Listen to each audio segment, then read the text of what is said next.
Hello everyone, welcome again to clear IAS channel. मेरा नाम है जया और आज मैं आपके सामने फिर से एंशिएंट हिस्ट्री का टॉपिक लेके आई हूँ। बट टॉपिक स्टार्ट करने से पहले please like, share this video, subscribe this channel and please मुझे कमेंट सेक्शन में बताइए कि आपको ये वीडियो कैसी लगी। एंड अगर आपको कोई भी डाउट हो देन प्लीज वो भी कमेंट सेक्शन में जरूर मेंशन करिएगा। Also go check out clear IAS website. वहां पे आपको comprehensive notes, video lectures, test series and जितने भी इंपॉर्टेंट स्टडी मटेरियल है जैसे value added resources, current affairs, जितने भी आपके एग्जाम पॉइंट ऑफ व्यू से इस इंपॉर्टेंट स्टडी मटेरियल्स हैं वो सब अवेलेबल है। So go check out clearias.com and please like, share this video and subscribe this channel. And Clear IAS के टेलीग्राम चैनल पे भी जाइए, वहां पे भी आपको सब कुछ PDF and important notes and value added resources सब कुछ अवेलेबल है वहां पे। सो प्लीज क्लियर आईएएस के टेलीग्राम चैनल पे भी जाइए, क्लियर आईएएस के इंग्लिश चैनल पे भी जाके देखिए, वो भी काफी अच्छा, आपको काफी अच्छे टॉपिक्स, लेक्चर्स मिलेंगे। So go check that out as well and please like, share and subscribe this channel. And please मुझे कमेंट सेक्शन में अपने डाउट्स लिखिए, अपने फीडबैक्स लिखिए, जो भी फीडबैक है, जो भी कमेंट्स हैं। अगर आपको कोई और टॉपिक पढ़ना है तो वो भी लिखिए। अगर कोई भी क्वेश्चन है इस टॉपिक से लेके या फिर किसी भी टॉपिक से रिलेटेड, सो वो भी प्लीज कमेंट सेक्शन में जरूर मेंशन करिएगा, बिकॉज मैं कमेंट सेक्शन पढ़ती रहती हूँ एंड मुझे बहुत अच्छा लगता है जब आप कमेंट्स करते हो।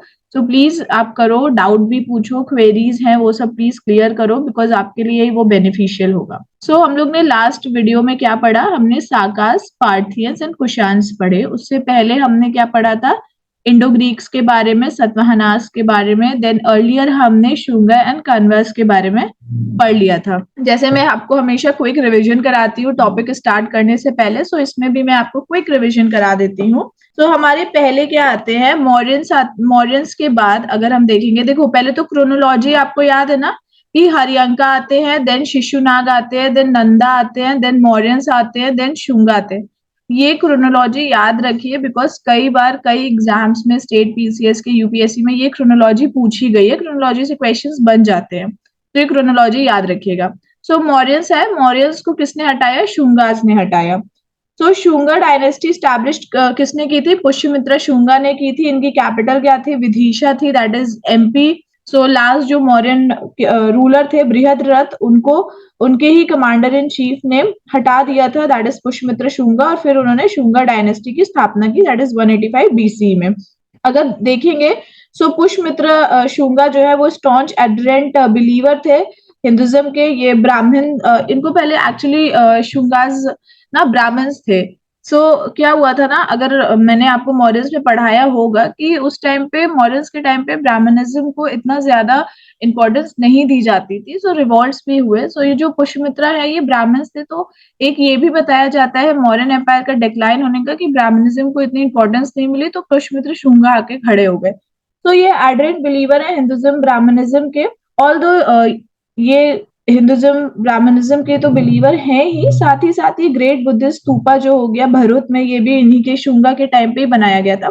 बट यहाँ पे ये भी हो जाता है कि शुंगास ने काफी ज्यादा हॉस्टिलिटी की, मतलब काफी वो हॉस्टाइल थे towards Buddhism and other heterodox sects, and तो उन्होंने परसिक्यूशन किया, चीजें उन्होंने डिस्ट्रॉय कर दी। बट फिर ये स्पेक्यूलेटिव डिबेट वाला हो जाता है, बिकॉज एक इधर शुंगा के टाइम पे जो भरूच स्तूपा था वो डेवलप हुआ था, वो स्टैब्लिश हुआ था।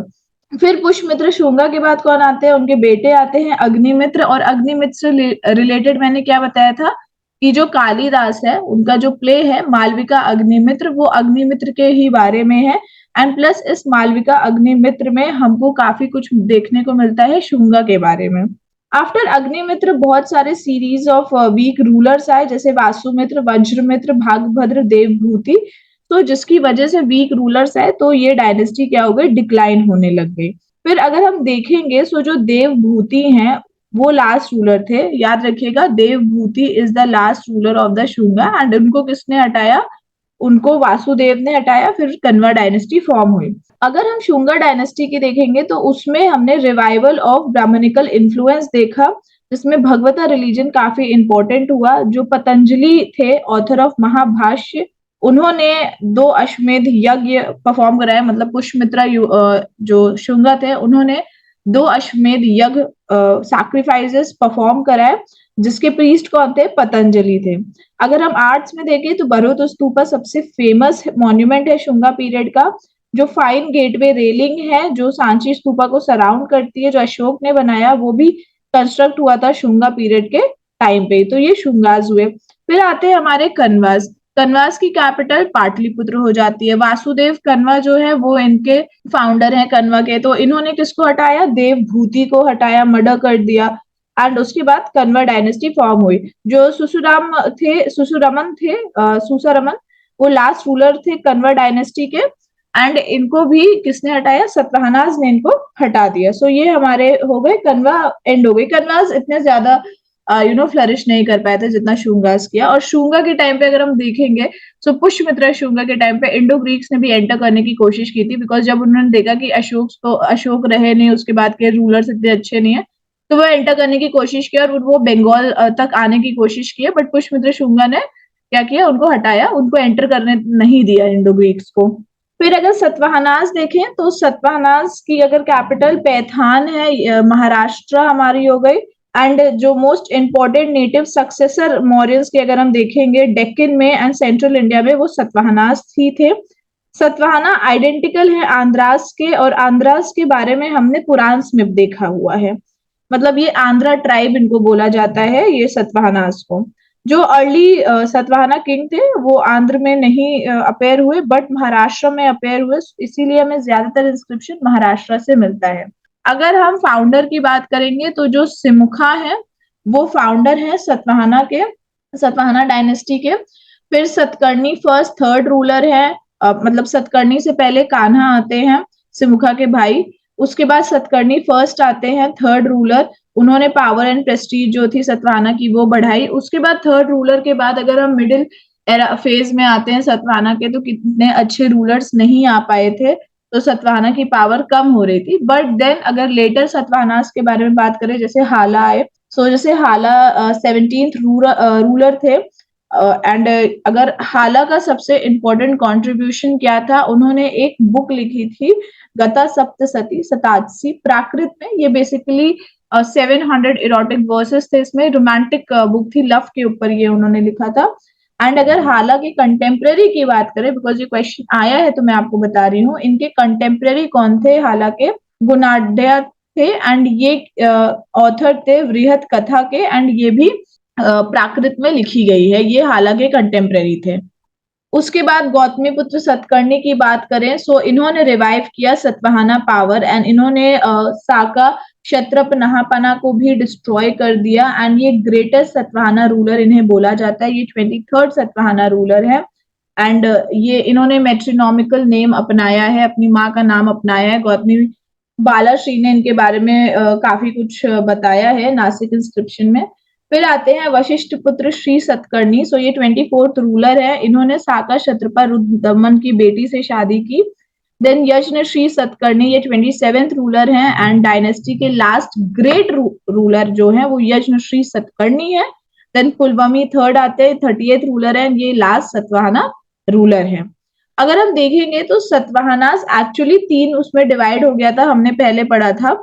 बट अगर सक्सेसर्स की बात करेंगे, दैट फाइनली किसने सक्सीड किया था, तो इश्कवाकूस जो थे उन्होंने सतवाहनास को सक्सीड किया था। सतवाहना ने स्टार्ट किया था लैंड ग्रांट देने का process, practice of donating the land with physical and administrative immunities as well, Brahmans को एंड बुद्धिस्ट मॉन्क्स को, जिसकी वजह से क्या हुआ? फ्यूडलिज्म डेवलप हुआ। और अगर किसी भी एम्पायर में फ्यूडलिज्म डेवलप होगा तो वहां का जो सेंटर होगा वो काफी ज्यादा वीक हो जाएगा। तो इनके इस लैंड ग्रांट, देखो मॉरन्स के टाइम पे भी लैंड ग्रांट आया था, उन्होंने भी दिया था, बट इतने बड़े स्तर पे पैमाने पे नहीं दिया था। बट जब ये आए थे, सतवाहनास आए थे, तो उन्होंने काफी बड़े स्केल पे ये लैंड ग्रांट्स देना शुरू कर दिया था, जिससे फ्यूडलिज्म बढ़ा एंड सेंटर वीक हुआ। इसीलिए बोला जाता है कि ये भी एक रीजन है सतवाहनास के डिक्लाइन होने का। फिर अर्लीस्ट इंस्क्रिप्शनल अगर हम बात करें एविडेंस ऑफ लैंड ग्रांट की, तो वो सतवाहना के पीरियड पे ही बिलोंग करता है। सतवाहनास के अंडर बहुत सारे चैत्यास बनाए गए, वर्शिप हॉल्स, विहारास, मोनेस्ट्रीज बनाई गई, जिसको रॉक्स से मतलब रॉक्स को काट कर ये सब चैत्यास एंड विहारास बनाए गए नॉर्थ वेस्ट डेक्कन में एंड महाराष्ट्र में। अगर फेमस एग्जाम्पल देखें तो नासिक है, कन्हेरी है, कर्ले है। जो स्तूपास अगर हम देखें तो वो स्कैटर्ड है all around the Ellora.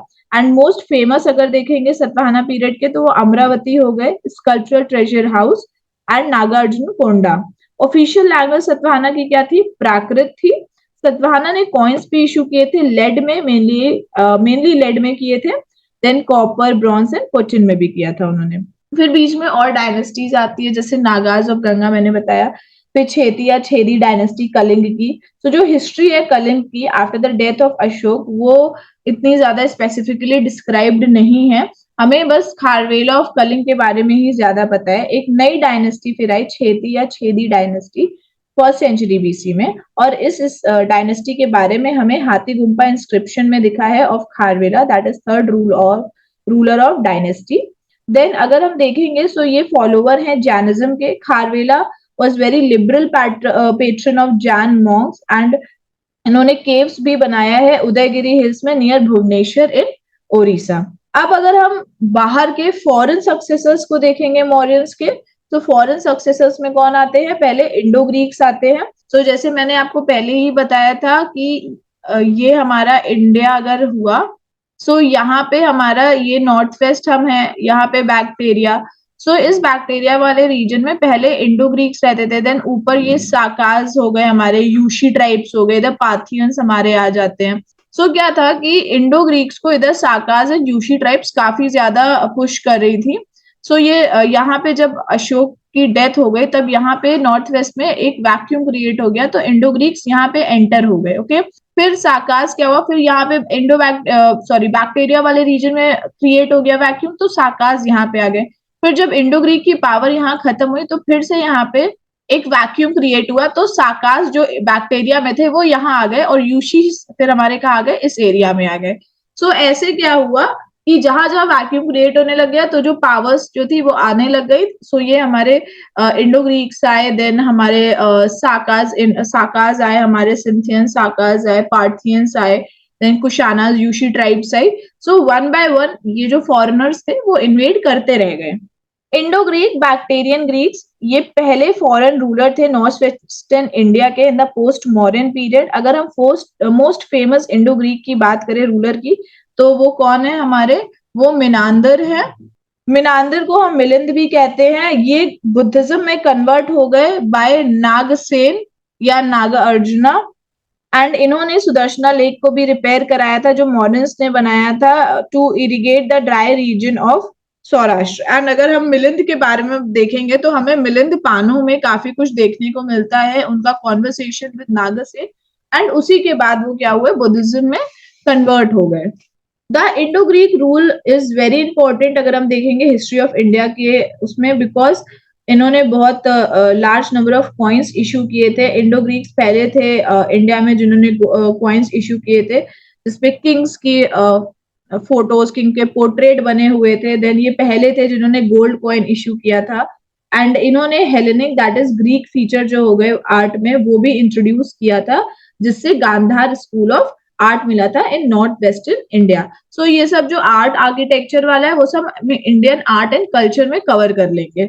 Now next साकास, अगर हम देखेंगे तो साकास को सिंथियंस भी बोला जाता है। इन्होंने इंडो ग्रीक्स को रिप्लेस किया था इंडिया में। साकास की ना 5 ब्रांचेस थी एंड वो अलग अलग रीजन में क्या थी? वो फैली हुई थी। साकास की 5 ब्रांच थी, अलग अलग रीजन में फैली हुई थी। और मोस्ट इंपॉर्टेंट कौन सी ब्रांच थी हमारी? वो वेस्टर्न इंडिया वाली ब्रांच थी जो रूल करी टिल 4th सेंचुरी एडी। अगर मोस्ट फेमस साका रूलर की बात करेंगे तो वो रुद्र दमन है। ये सिर्फ अपने मिलिट्री कॉन्क्वेस्ट के लिए ही नहीं फेमस है, इन्होंने मिलिट्री कॉन्क्वेस्ट की थी सतवाहना रूलर के अगेंस्ट, बट सिर्फ उसके लिए ही नहीं फेमस है, बट ये पब्लिक वर्क के लिए भी फेमस है।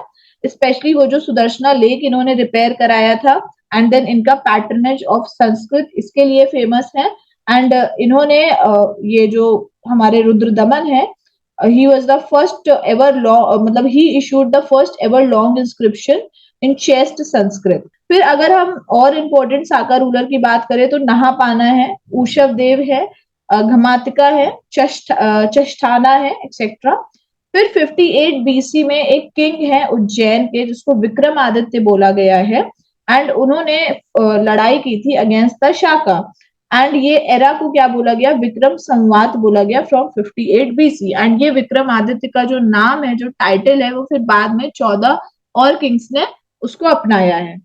फिर अगर हम पार्थियंस को देखेंगे, सो पार्थियंस को ओरिजिनली पहलेवास भी बोला जाता है या पार्थियंस, ये एक्चुअली एक लैंड है पार्थिया, वो वहां पे रहते थे, सो वहां से उनका नाम ये पार्थियंस पड़ा है। ये ईरान में रहते थे, इन्होंने साकास को हटाया नॉर्थ वेस्टर्न इंडिया में, बट इन्होंने कंट्रोल किया बहुत ही स्मॉलर एरिया, मीन्स साकास से भी कम एरिया इन्होंने क्या किया था, कंट्रोल किया था। The most famous Parthian king कौन थे, गोंडा फर्नेंस थे, और इन्हीं के टाइम पे कौन आए थे, सेंट थॉमस आए थे इंडिया में क्रिश्चियनिटी को प्रोपोगेट करने के लिए। ये इंपॉर्टेंट है, इससे क्वेश्चन बना है। देन अगर हम लास्ट देखेंगे तो लास्ट आते हैं कुशान्स, फर्स्ट सेंचुरी से थर्ड सेंचुरी एडी तक।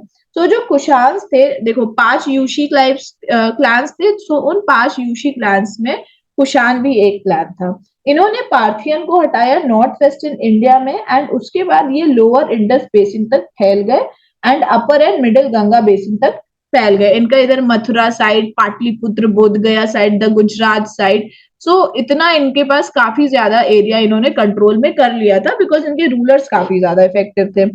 फिर जो पार्थियंस थे, अगर हम देखेंगे तो पहले कुषाण डायनेस्टी अगर किसने फाउंड की थी कुषाण डायनेस्टी को, सो वो खदाफिस फर्स्ट जो थे, उन्होंने ये कुषाण डायनेस्टी फाउंड की थी, कुजुल खदाफिसिस। फिर सेकंड कौन थे, खदाफिसिस सेकंड थे वेमा खदाफिसिस, एंड जो वेमा खदाफिसिस थे, इन्होंने गोल्ड कॉइन्स इशू किया था। किसने किया था, वेमा खदाफिस ने गोल्ड कॉइन्स इशू किए थे। अगर हम राबतक इंस्क्रिप्शन की बात करें, राबतक एक विलेज है बेगलान प्रोविंस में अफगानिस्तान में। सो जो कनिष्क हैं, ये बोला गया कनिष्क वेमा खदाफिसिस के बेटे हैं। कनिष्क ने कुषाण पावर को और ज्यादा बढ़ा दिया अपर इंडिया तक। उसकी जो कैपिटल थी वो 2 थी, एक पेशावर में थी, दैट इज पुरुषापुरा पहले बोला जाता था, और दूसरी कैपिटल कहाँ थी, मथुरा।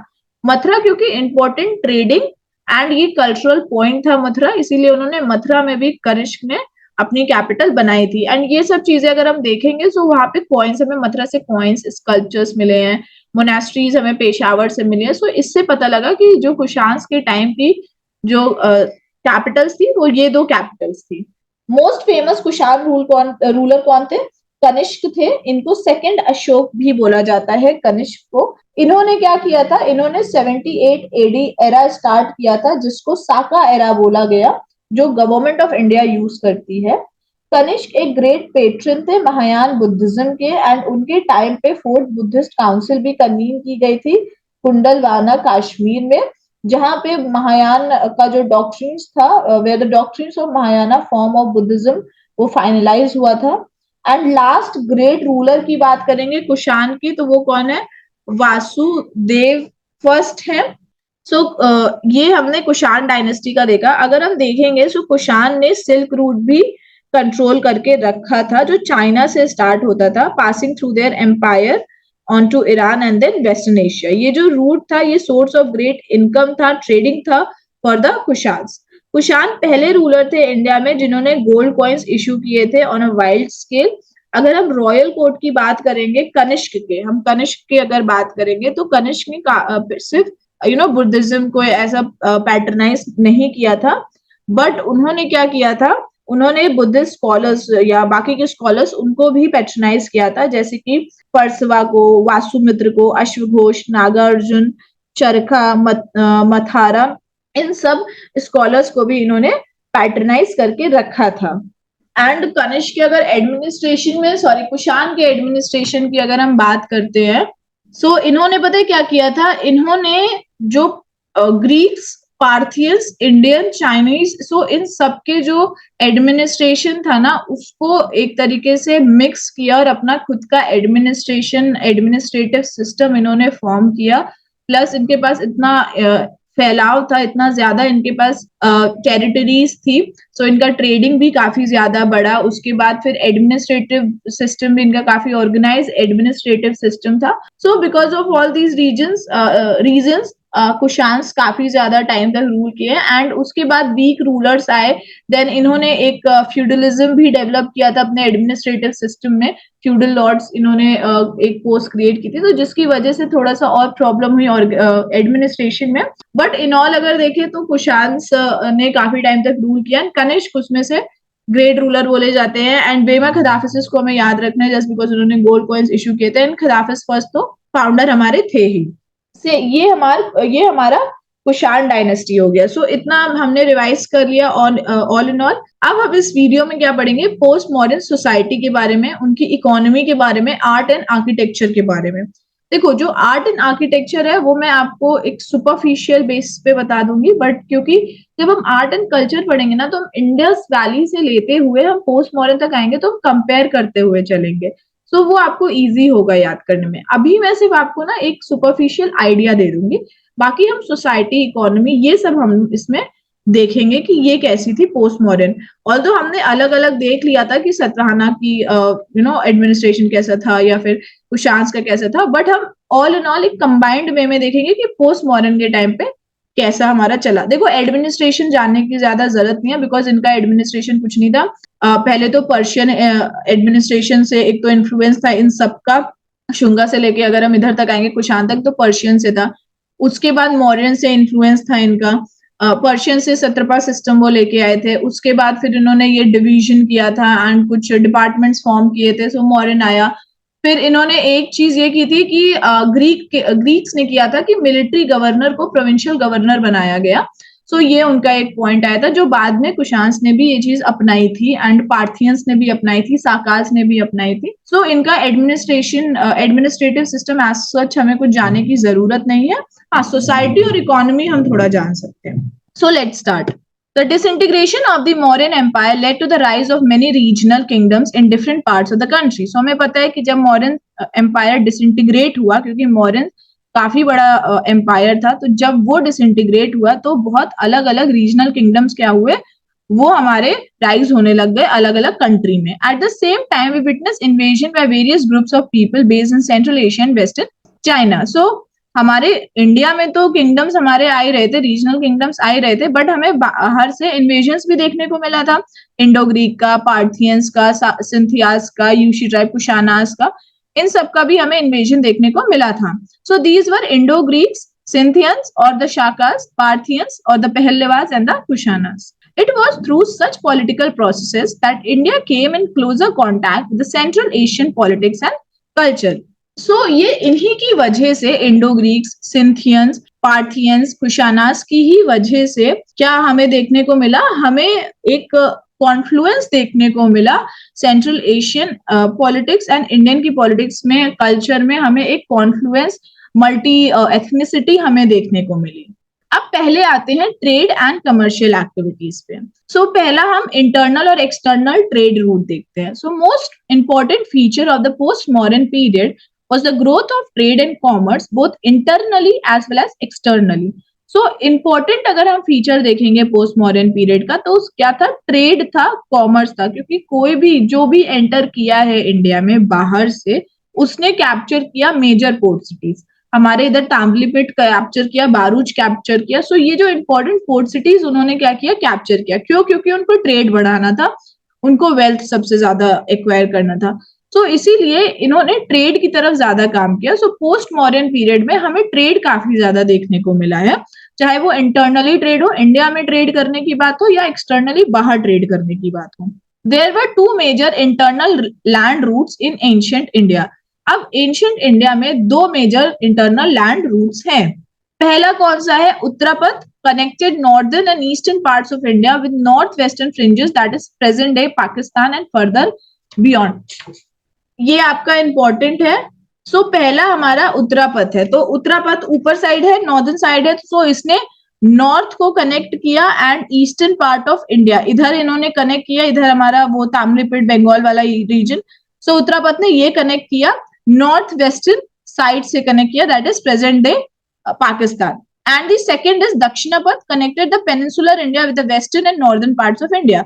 फिर हमारा आता है दक्षिणापथ। दक्षिणापथ मींस हमारा सदर्न साइड, तो सदर्न साइड ने इधर पेनिनसुलर इंडिया को कनेक्ट किया वेस्टर्न के साथ and north parts of India के साथ। तभी तो बोला जाता है कि अगर किसी ने ये साउथ, जो हमारा ये साउथ वाला रीजन अगर ये कैप्चर कर लिया तो वो क्या कर सकते हैं, वो इधर से इधर इजिली ट्रेड कर सकते हो, और इधर आपने ट्रेड किया तो आप उधर नॉर्थ वेस्ट पार्ट में भी जाके ट्रेड कर सकते हो। सो इसीलिए जो भी यहाँ पे एंटर करता था वो क्या कोशिश करता था कि वो इधर से आए और इधर बंगाल वाले रीजन को कैप्चर कर ले और इधर आके गुजरात वाले रीजन को कैप्चर कर ले, तो ट्रेडिंग बढ़ जाए।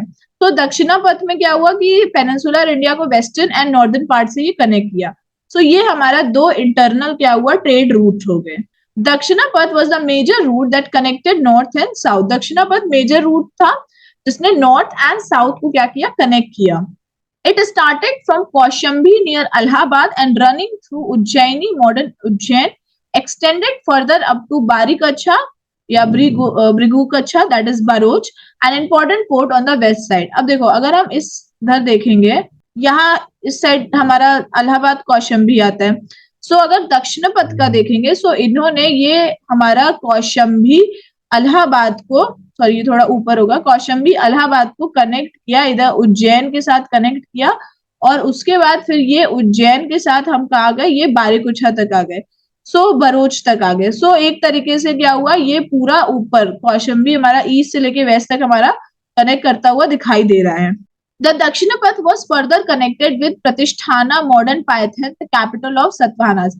फिर दक्षिणी पथ फर्दर इसने प्रतिष्ठान, मॉडर्न पाइथन को भी कनेक्ट किया, that is capital of the Satavahanas. यहाँ देखो सबसे बेस्ट एग्जाम्पल आपको इस मैप से मैं दिखा सकती हूँ कि इधर हमारा कौशंबी, वाराणसी, यहाँ पे हमारा यहाँ से स्टार्ट किया दक्षिणापथ, यहाँ से स्टार्ट होके इधर उज्जैनी गए, उज्जैन से किधर आए, बारूकच्छा है, बारूकच्छा से वो कहा गए, पैथान जो हो गया हमारा ना, वहां कनेक्ट किया। Then, as regards external trade routes from after the discovery of monsoons by Hippasus, a Greek navigator in 45 AD, more and more sea voyages were used for trading purpose. अगर हम external trade route की बात करेंगे, so हिपैटस एक थे, एक Greek navigator थे, उन्होंने मॉनसून की डिस्कवरी की। जब आप वो पढ़ोगे ना, ज्योग्राफी पढ़ोगे, तो उसमें पता लगेगा कि इंपॉर्टेंस क्या था मॉनसून का। सो हिपैटस ने क्या किया, एक ग्रीक नेविगेटर है, इन्होंने मॉनसून की डिस्कवरी की। तो जब इनको मॉनसून के बारे में पता चला, इंडिया के बारे में और पता चला, और ट्रेड रूट्स के बारे में पता चला, तो ज्यादा से ज्यादा सी वॉयजेस होने लग गए ट्रेडिंग पर्पस के लिए। Important ports of India on the western coast were from north to south direction, Barokacha, Sopara, Kalyana, Muziris. So अगर हम इंडिया के पर्सपेक्टिव में देखेंगे, वेस्टर्न कोस्ट में इंपॉर्टेंट पोर्ट नॉर्थ से साउथ, तो पहले बारूकच्छा, फिर सुपारा आता है, then Kalyana, then Muziris etcetera. Ships from these port sail to Roman Empire through the Red Sea. अब जो शिप होते थे इन सारे पोर्ट से, बारूकच्छा से, सोपारा से, कल्याणा, मुजिरिस से, ये रोमन एम्पायर तक जाते थे रेड सी को क्रॉस करते हुए। Trade with Southeast Asia was conducted through the sea. Prominent ports on the eastern coast of India were Tamralipet, West Bengal, Arikamedu, Tamil Nadu coast. अगर हम साउथ ईस्ट एशिया की बात करेंगे, तो साउथ ईस्ट एशिया के साथ भी trade सी के थ्रू हुआ। और अगर हम ईस्टर्न कोस्ट पे प्रोमिनेंट पोर्ट की बात करेंगे, तो सबसे पहले तो तामलिपट आता है हमारा, दैट इज वेस्टर्न बंगाल वाला पोर्ट आता है, एंड देन दूसरा है अरिकमेडू, दैट इज तमिलनाडु कोस्ट। ये सब इंपॉर्टेंट है, ये वाला इंपॉर्टेंट पोर्ट्स है, ये याद रखो, ये इंपॉर्टेंट पोर्ट्स है, ये याद रखो। Sea trade was also conducted between Barukachha and the ports of South east Asia. और जो सी ट्रेड था वो बारूकच्छा से, बारूकच्छा दैट इज बरोच से, जो पोर्ट्स हमारे साउथ ईस्ट एशिया में है, उसके साथ भी होता था। अब हम अगर ट्रेड देखेंगे वेस्ट एंड सेंट्रल एशिया के साथ ट्रेड कैसा था इनका। An important feature of the commercial activities in the post-modern period was the thriving trade between India and the West, where the Roman Empire was at its height. अगर हम important feature देखेंगे commercial activities की post modern period में, trade के अगर perspective में देखेंगे, सो सबसे ज्यादा ट्रेड हमारा हो रहा था कमर्शियल एक्टिविटीज में इंडिया एंड वेस्ट के बीच में, जहां रोमन एम्पायर था हमारा वेस्ट में। Initially, this trade was carried out through land, but owing to frequent obstructions created by the Persians who ruled the areas through which these trade routes passed, the focus was shifted to sea routes. तो starting में क्या था, India Roman के साथ trade कर रहा था, land के थ्रू ट्रेड कर रहा था, बट क्या हो रहा था, बीच में पर्शियन आ रहे थे, तो पर्शियन क्या कर रहे थे, उस ट्रेड को रोक रहे थे, क्योंकि वो नहीं चाहते थे कि वो ट्रेड हो, तो उस ट्रेड को वो रोक रहे थे।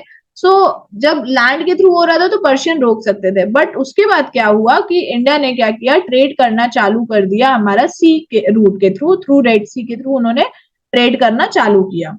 Now, ships could move directly from Indian ports to the ports on Red Sea and Persian Gulf. अब पहले लैंड के थ्रू जाता था तो प्रॉब्लम होता था, बट अब क्या हुआ, जो शिप्स थी वो डायरेक्टली इंडियन पोर्ट से जो रेड सी और पर्शियन गल्फ के जो पोर्ट्स थे वहां तक पहुंच जाते थे एंड मस्त ट्रेड हो सकता था। The best account of Indo-Roman trade is given in the book called Periplus of Erythraean Sea, which was written in the 1st century AD by an anonymous author.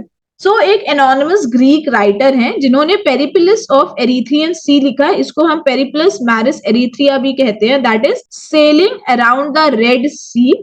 इसमें उन्होंने जो अननोन ऑथर थे उन्होंने voyage किया around the Red Sea, means Indian coast किया about 80 AD, and इन्होंने record छोड़े about the port harbours and merchandise जो उस टाइम पे इंडियन कोस्ट पे थे।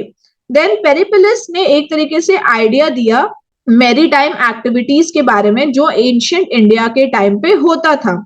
इस टेक्स्ट को हम एक तरीके से गाइड ऑफ सी ट्रेड बोल सकते हैं। जो अननोन ऑथर है पेरिप्लस के उसको हिपैलस बोला जाता है, कि मतलब मे बी जो हिपैलस है वो पेरिप्लस के ऑथर हो सकते हैं। ये एक मैरिनर थे एंड इनको काफी कुछ पता था मॉनसून विंड्स के बारे में, एंड इस मॉनसून विंड्स के ही कारण क्या हो सकता था, जो रेड सी से जो इंडिया की ट्रिप थी एंड इंडिया से जो रेड सी की ट्रिप थी वो शॉर्ट हो सकती थी इन मॉनसून विंड्स के कारण। ये एक इंपॉर्टेंट फॉरेन सोर्स है संगम पीरियड का ऑफ साउथ इंडिया। इसमें काफी डिटेल में हमें ट्रेड के बारे में बताया गया है, जो रोमन एम्पायर के बीच में एंड जो साउथ इंडिया का जो रीजन है उसके बीच में जो भी ट्रेड हुए हैं ड्यूरिंग 1st century AD। तो इस पेरिप्लस ऑफ एरिथ्रियन सी में काफी डिटेल्ड मैनर में ये सारी चीजें बताई गई हैं। Main requirements of Romans were the Indian products such as spices, perfume, jewels, ivory and fine textile that is muslin. अगर हम मेन रिक्वायरमेंट की बात करें कि रोमन्स के मेन रिक्वायरमेंट क्या थे, वो इंडिया से spices, perfume, jewels, ivory, fine textile like muslins ये सब मंगाते थे। ये इंपॉर्टेंट है, ये पेरिप्लस ऑफ एरिथ्रियन सी वाला। Spices exported from India to the Roman Empire included pepper, also called Yavanapriya because of its popularity among Romans. फिर से ये इंपॉर्टेंट हो गया ये यवनप्रिया वाले वर्ड को लेके, टर्मिनोलॉजी को लेके। जो स्पाइसेस थे वो इंडिया से रोमन एम्पायर तक जाते थे जिसमें पेपर भी आता था, एंड पेपर को यवन प्रिया बोला गया इज जस्ट बिकॉज रोमन्स में पेपर काफी ज्यादा पॉपुलर हो गया था, Yavanapriya. The spice trade with Roman Empire was largely based in south India. अगर हम सिर्फ स्पाइस ट्रेड की बात करेंगे वो साउथ इंडिया से काफी ज्यादा प्रेवलेंट था रोमन एम्पायर तक। साउथ इंडिया से बेसिकली रोमन एम्पायर तक ये स्पाइस ट्रेड हमारा होता था। Romans also imported several precious and semi precious stones like diamond, carnelian, turquoise, agate, sapphire, etc. beside pearls, indigo, sandalwood and steel. Roman और क्या import कर लेते थे, precious stone, semi precious stone जैसे कि diamond, carnelian, turquoise, agate, sapphire, जो भी beside pearls, Indigo, sandalwood and steel. Precious and semi precious stone भी करते थे, एंड स्पाइसेस तो हमारा एक्सपोर्ट होता ही था इंडिया से। Against this import Roman exported gold and silver to India. अब इंडिया से उन्होंने ये मंगाया, अब वो रोमन्स क्या देते थे इंडिया को, वो गोल्ड एंड सिल्वर जो था वो एक्सपोर्ट करते थे to India. It is proved by a large number of Roman coins of the 1st century AD found in the subcontinent. This indicated an enormous drain of gold from Roman Empire towards India.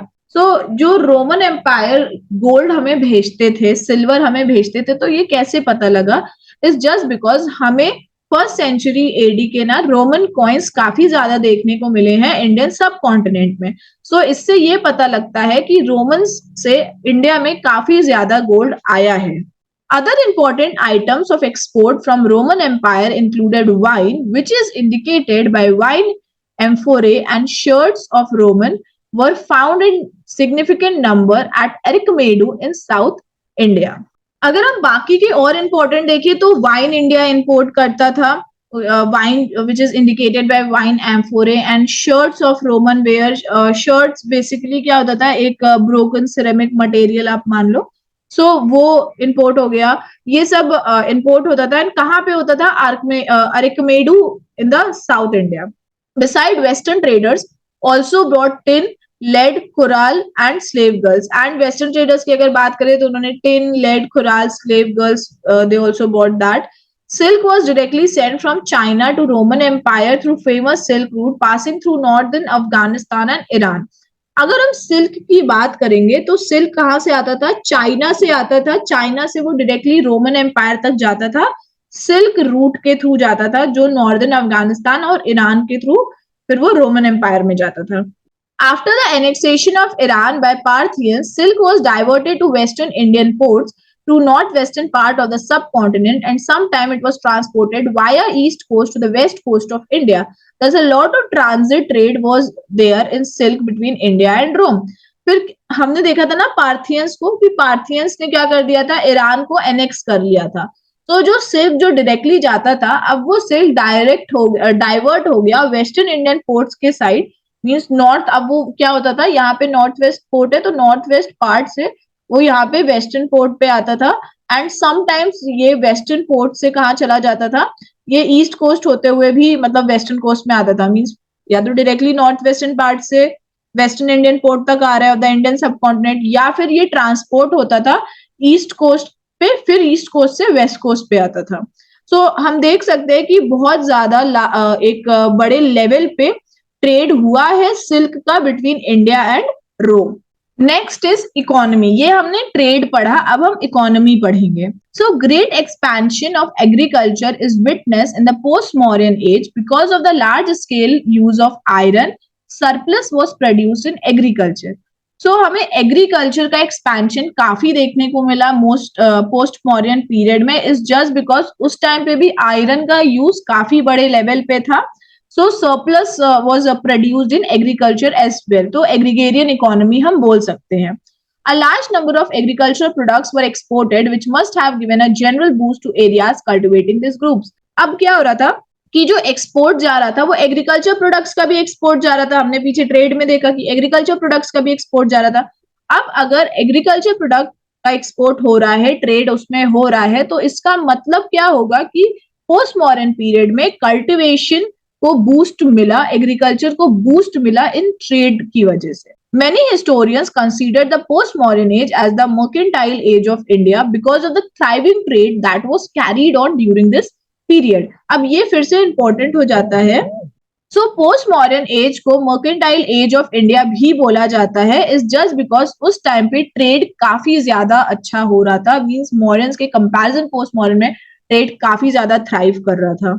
An extraordinary expansion and elaboration of trading activities and a corresponding increase in the range of exports and imports. अगर हम देखेंगे तो trading activities expand कर रहा था, elaborate कर रहा था, एंड इवन ना सिर्फ कुछ ही मींस प्रोडक्ट्स में हम एक्सपोर्ट और इंपोर्ट नहीं कर रहे थे, but there is varied sources of varied products में, वेरिड रेंजेस में हम लोग एक्सपोर्ट्स एंड इंपोर्ट कर रहे थे। There were opening up of the remote parts of the country and then discovery of new channels of communication. अब क्या हो रहा था कि सिर्फ वो ट्रेडिशनल कन्वेंशनल ही पोर्ट्स नहीं थे हमारे पास उस टाइम पे, अलग अलग चैनल्स ऑफ पोर्ट्स का डिस्कवरी हो रहा था, अलग अलग पोर्ट्स की डिस्कवरी हो रहे थे, नए चैनल्स ऑफ कम्युनिकेशंस हमारे फॉर्म हो रहे थे, जिसकी वजह से ट्रेड और ज्यादा बढ़ा। फॉर एग्जाम्पल, एक तो हमने ये पढ़ा ही है कि जो हिपालस ने मॉनसून के बारे में बताया, सो जिसकी वजह से रेड सी तक ट्रेड इजी हो गया था। So there was a discovery by Hippalus of the monsoon route to India from West Asia in 46 AD, and establishment of the silk route from China to Europe through India and sea route to South east Asia from India. तो discovery किया था Hippalus ने monsoon route का, India West Asia से India तक, and establish हुआ था silk route as well, China से यूरोप तक through India, and sea route भी हमें देखने को मिला था इंडिया से साउथ ईस्ट एशिया तक। There were increasing organisation of trade through guilds, increase monetisation of trade with the increase in number of coins. फिर हमें गिल्ड्स भी देखने को मिले थे, ऑर्गेनाइजेशन ऑफ गिल्ड्स हुआ था थ्रू, ऑर्गेनाइजेशन ऑफ ट्रेड हुआ था थ्रू गिल्ड्स। देन हमें मोनेटाइजेशन भी देखने को मिला था ऑफ ट्रेड, जिसकी वजह से हमें अगर देखेंगे कि जब ट्रेड बढ़ा तो नंबर ऑफ कॉइन्स भी क्या हुए, वो बढ़े। Trade seems to have been conducted in luxury items and not in necessary items. And trade हमारा ज्यादातर luxury items में हुआ था, necessary items में इतना नहीं हुआ था. Favorable balance of trade for India is evident from the complaints of Roman writer like Pliny that golds were flowing out of their country to India. अब ट्रेड इंडिया के बेनिफिट में ज्यादा हुआ. अगर हम बैलेंस ऑफ ट्रेड देखेंगे तो India के साइड बैलेंस ऑफ ट्रेड ज्यादा था. और वो हम कैसे देख सकते हैं, अगर हम ट्रेड में पढ़े थे ना कि रोमन गोल्ड कॉइन्स काफी ज्यादा हमें इंडिया में देखने को मिले हैं. सो गोल्ड काफी ज्यादा एक्सपोर्ट हुआ है वहां से. तो जो प्लिनी एक रोमन राइटर हैं, उन्होंने भी इवन ये बताया कि जो बैलेंस ऑफ ट्रेड था वो इंडिया के साइड झुकाव उसका ज्यादा था, बैलेंस ऑफ ट्रेड इंडिया के फेवर में ज्यादा था.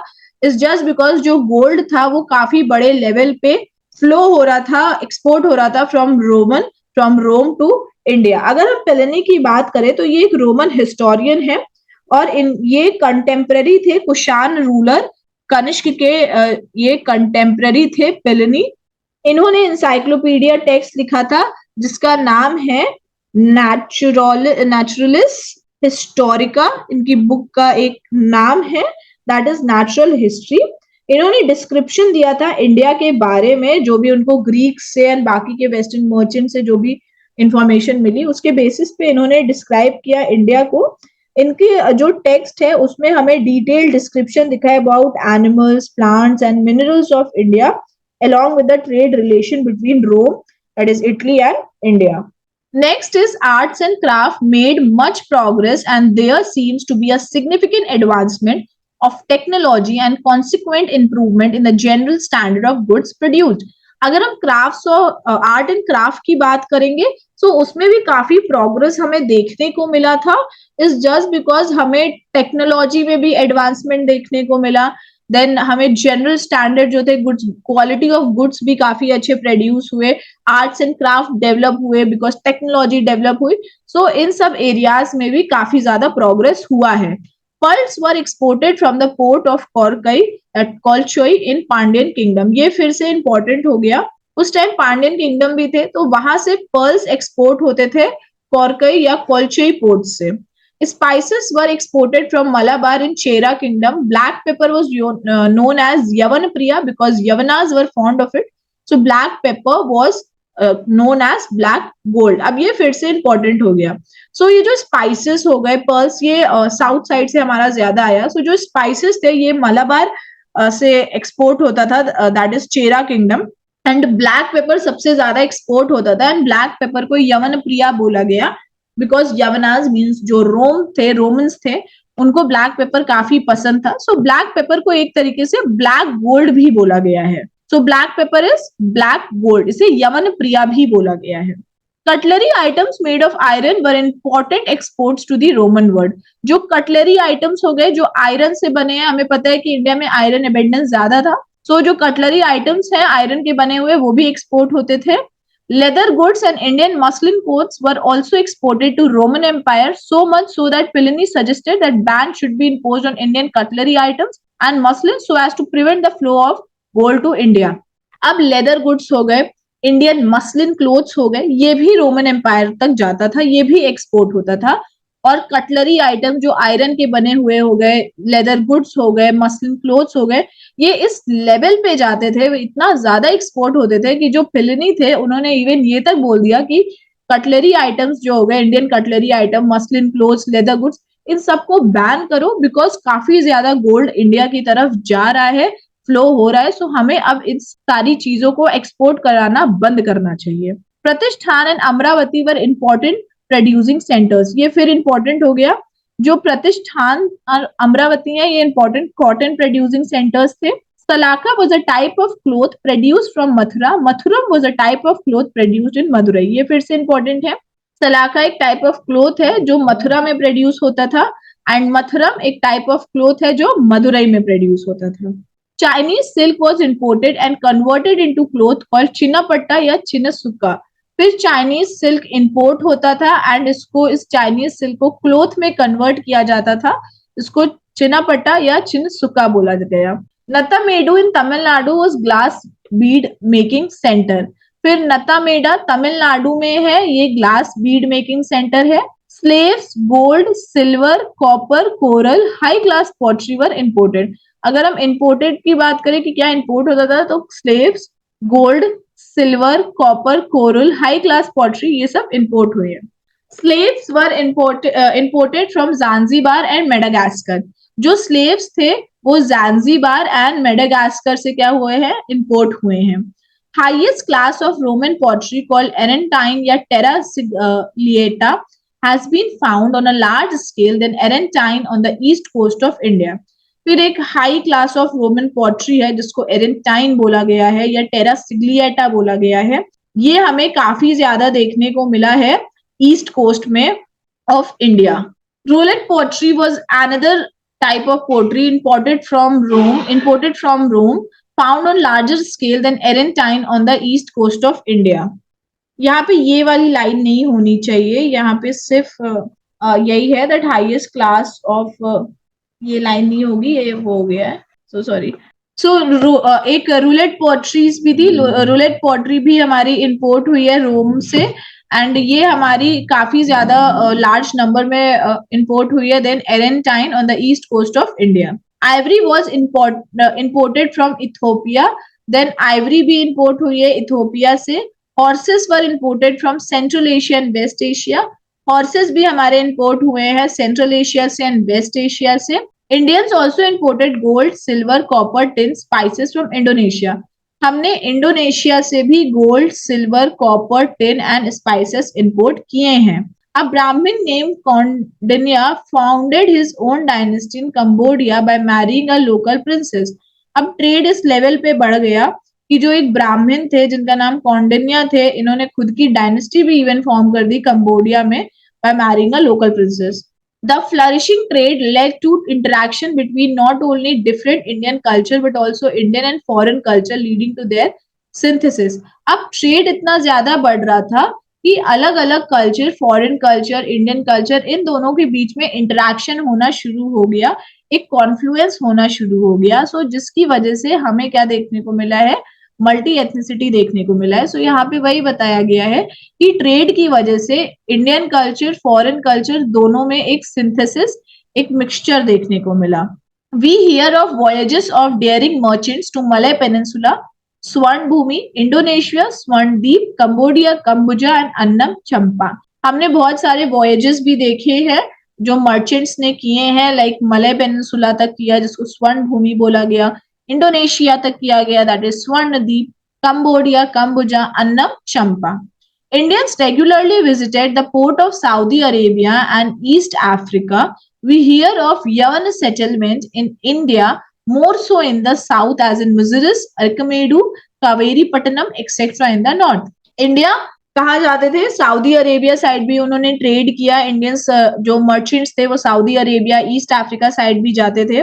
एंड हमने यवन सेटलमेंट्स के बारे में भी पढ़ा है इंडिया में कि यवन सेटलमेंट इंडिया में भी हुआ है, स्पेशली साउथ में ज्यादा हुआ है, लाइक म्यूजियूरिस में या अरिकमेडू में या कावेरी पट्टनम में, देन इन नॉर्थ।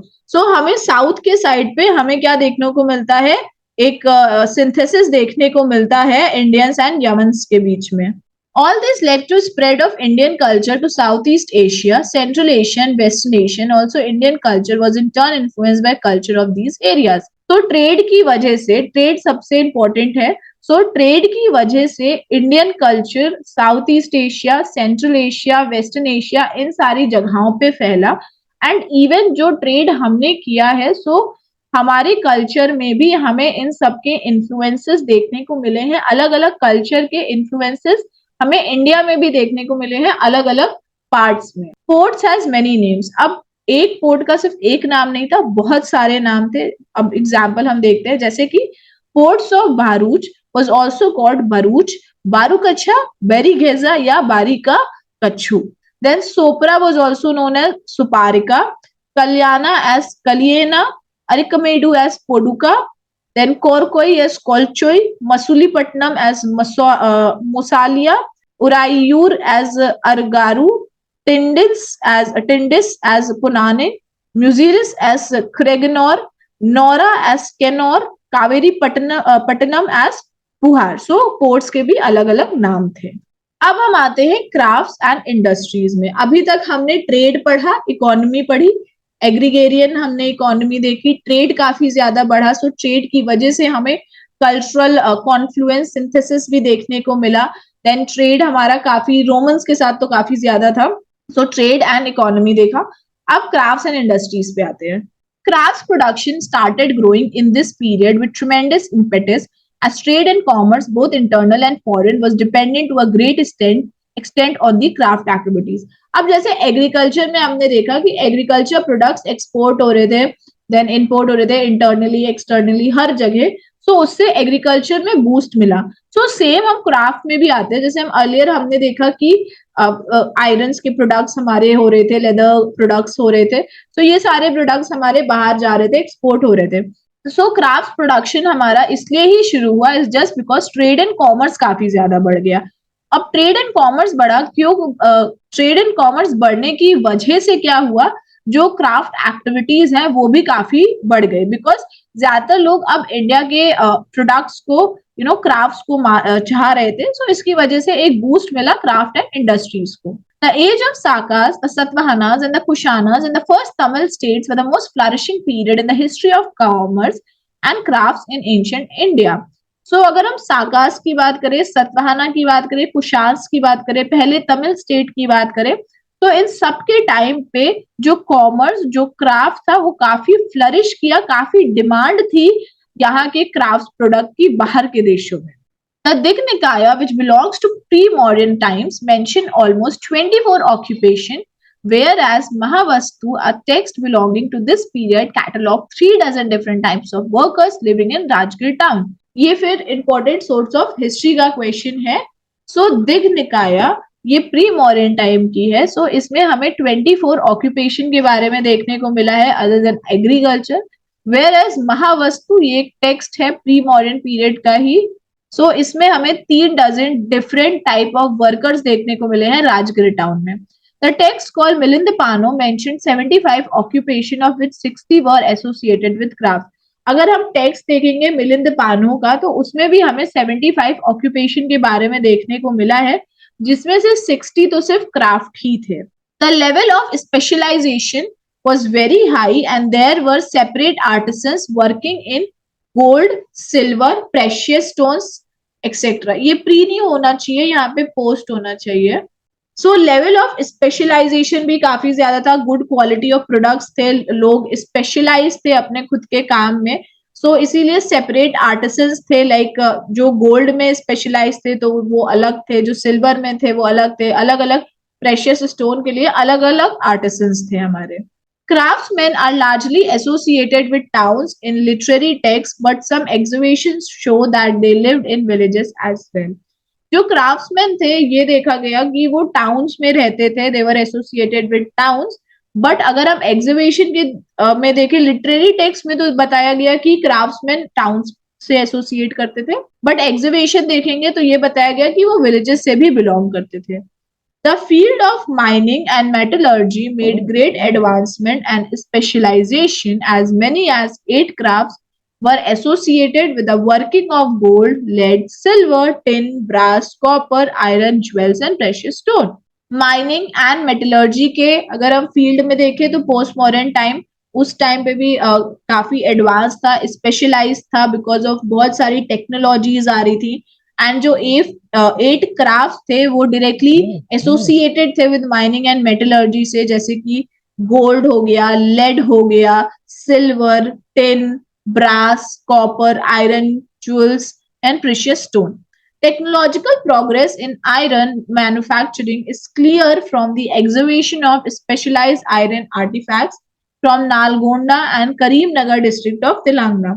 अगर हम टेक्नोलॉजिकली प्रोग्रेस देखें कि एडवांसमेंट, जो टेक्नोलॉजी एडवांसमेंट जो हमें आयरन में देखने को मिला है, वो हमें देखने को मिला है नालगोंडा से and Karimnagar district of Telangana. यहाँ से हमें specialised technologically advanced iron artefacts देखने को मिले हैं। सो इस चीज से हम ये बोल सकते हैं कि पोस्ट मॉडर्न टाइम्स में सिर्फ माइनिंग मेटलर्जी एडवांस नहीं हुई थी, क्राफ्ट्स एडवांस नहीं हुआ था, बट टेक्नोलॉजी में भी इन्होंने एडवांसमेंट करी है। Iron and steel products from India like cutlery were exported to Abyssinian port and were regarded highly in Western Asia. Iron के स्टील के प्रोडक्ट्स हमारे इंडिया से जाते थे, जैसे कटलरी, आयरन की कटलरी, स्टील की कटलरी, ये सब हमारे एक्सपोर्ट होते थे एबिसिनियन पोर्ट से। एंड वेस्टर्न एशिया में इसको काफी ज्यादा हाई प्रोडक्ट्स का मतलब हाई क्वालिटी का माना जाता था। The inscription of this period mention goldsmith, weavers, dyers, jewellers, workers in metal and ivory, sculptors, smiths, fishermen and perfumers, suggesting that these crafts were thriving. So अगर inscription की बात करेंगे इस period की, तो इसमें हमें गोल्ड स्मिथ देखने को मिले हैं, वीवर्स देखने को मिले हैं, ड्रायर्स देखने को मिले हैं, ज्वेलर्स, वर्कर्स देखने को मिले हैं, जो मेटल एंड आइवरी वर्कर्स देखने को मिले हैं, स्कल्प्टर्स देखने को मिले हैं हमें, स्मिथ्स, फिशरमैन, परफ्यूमर्स, ये सब देखने को मिले। सो इसकी मदद से हम ये देख सकते हैं कि इस टाइम पे डिफरेंट डिफरेंट क्राफ्ट्स थे, सिर्फ एक ही एक दो ही क्राफ्ट इंडस्ट्रीज नहीं थी, अलग अलग क्राफ्ट इंडस्ट्रीज जो थी, एंड वो काफी थ्राइव कर रही थी, काफी ग्रो कर रही थी। Textile industry was another prominent industry. Textile industry भी थी इस टाइम पे जो थ्राइव कर रही थी, ग्रो कर रही थी काफी अलग लेवल पे। Mathura and Banga, that is eastern Bengal, were famous for varieties of silk and cotton textiles, with the former being known for a special kind of cloth called shataka. So Mathura और जो वंग हो गया, वो फेमस प्लेस थी सिल्क एंड कॉटन टेक्सटाइल के लिए, important थी for silk and cotton textiles के लिए। एंड जो मथुरा है वहां से हमें स्पेशल काइंड ऑफ क्लोथ भी देखने को मिलता है जिसको हम शतका बोलते हैं। The exhibition of dyeing at Urayur, Tamil Nadu and at Arikmedu suggests that dyeing was a flourishing art in these areas in this age. अब हमें डाइंग के बारे में भी पता लगा है, वो जो डाई करते ना, सो उसके बारे में भी हमें पता लगा है। ये कहाँ से पता लगा है? उरायूर, तमिलनाडु एंड अरिकमेडू से पता लगा है। तो हम ये बोल सकते हैं कि साउथ साइड में, तमिलनाडु स्पेशली साइड में, हम जो डाइंग वाला जो प्रोसेस था वो काफी flourishing art. Ujjain was an important Beed making centre. अगर हम बीड मेकिंग सेंटर की बात करेंगे तो उज्जैन काफी इंपॉर्टेंट था। Ivory products, glass objects and beads of precious, semi-precious stone were articles of luxury. जो ivory products हो गए, जो glass objects हो गए and precious beads जो हो गए, semi-precious stone, ये सारे luxury items थे and ये काफी बड़े level पे इसको export किया जाता था। Coin minting was a major craft and coins were made of gold, copper, silver, lead, tin and bronze.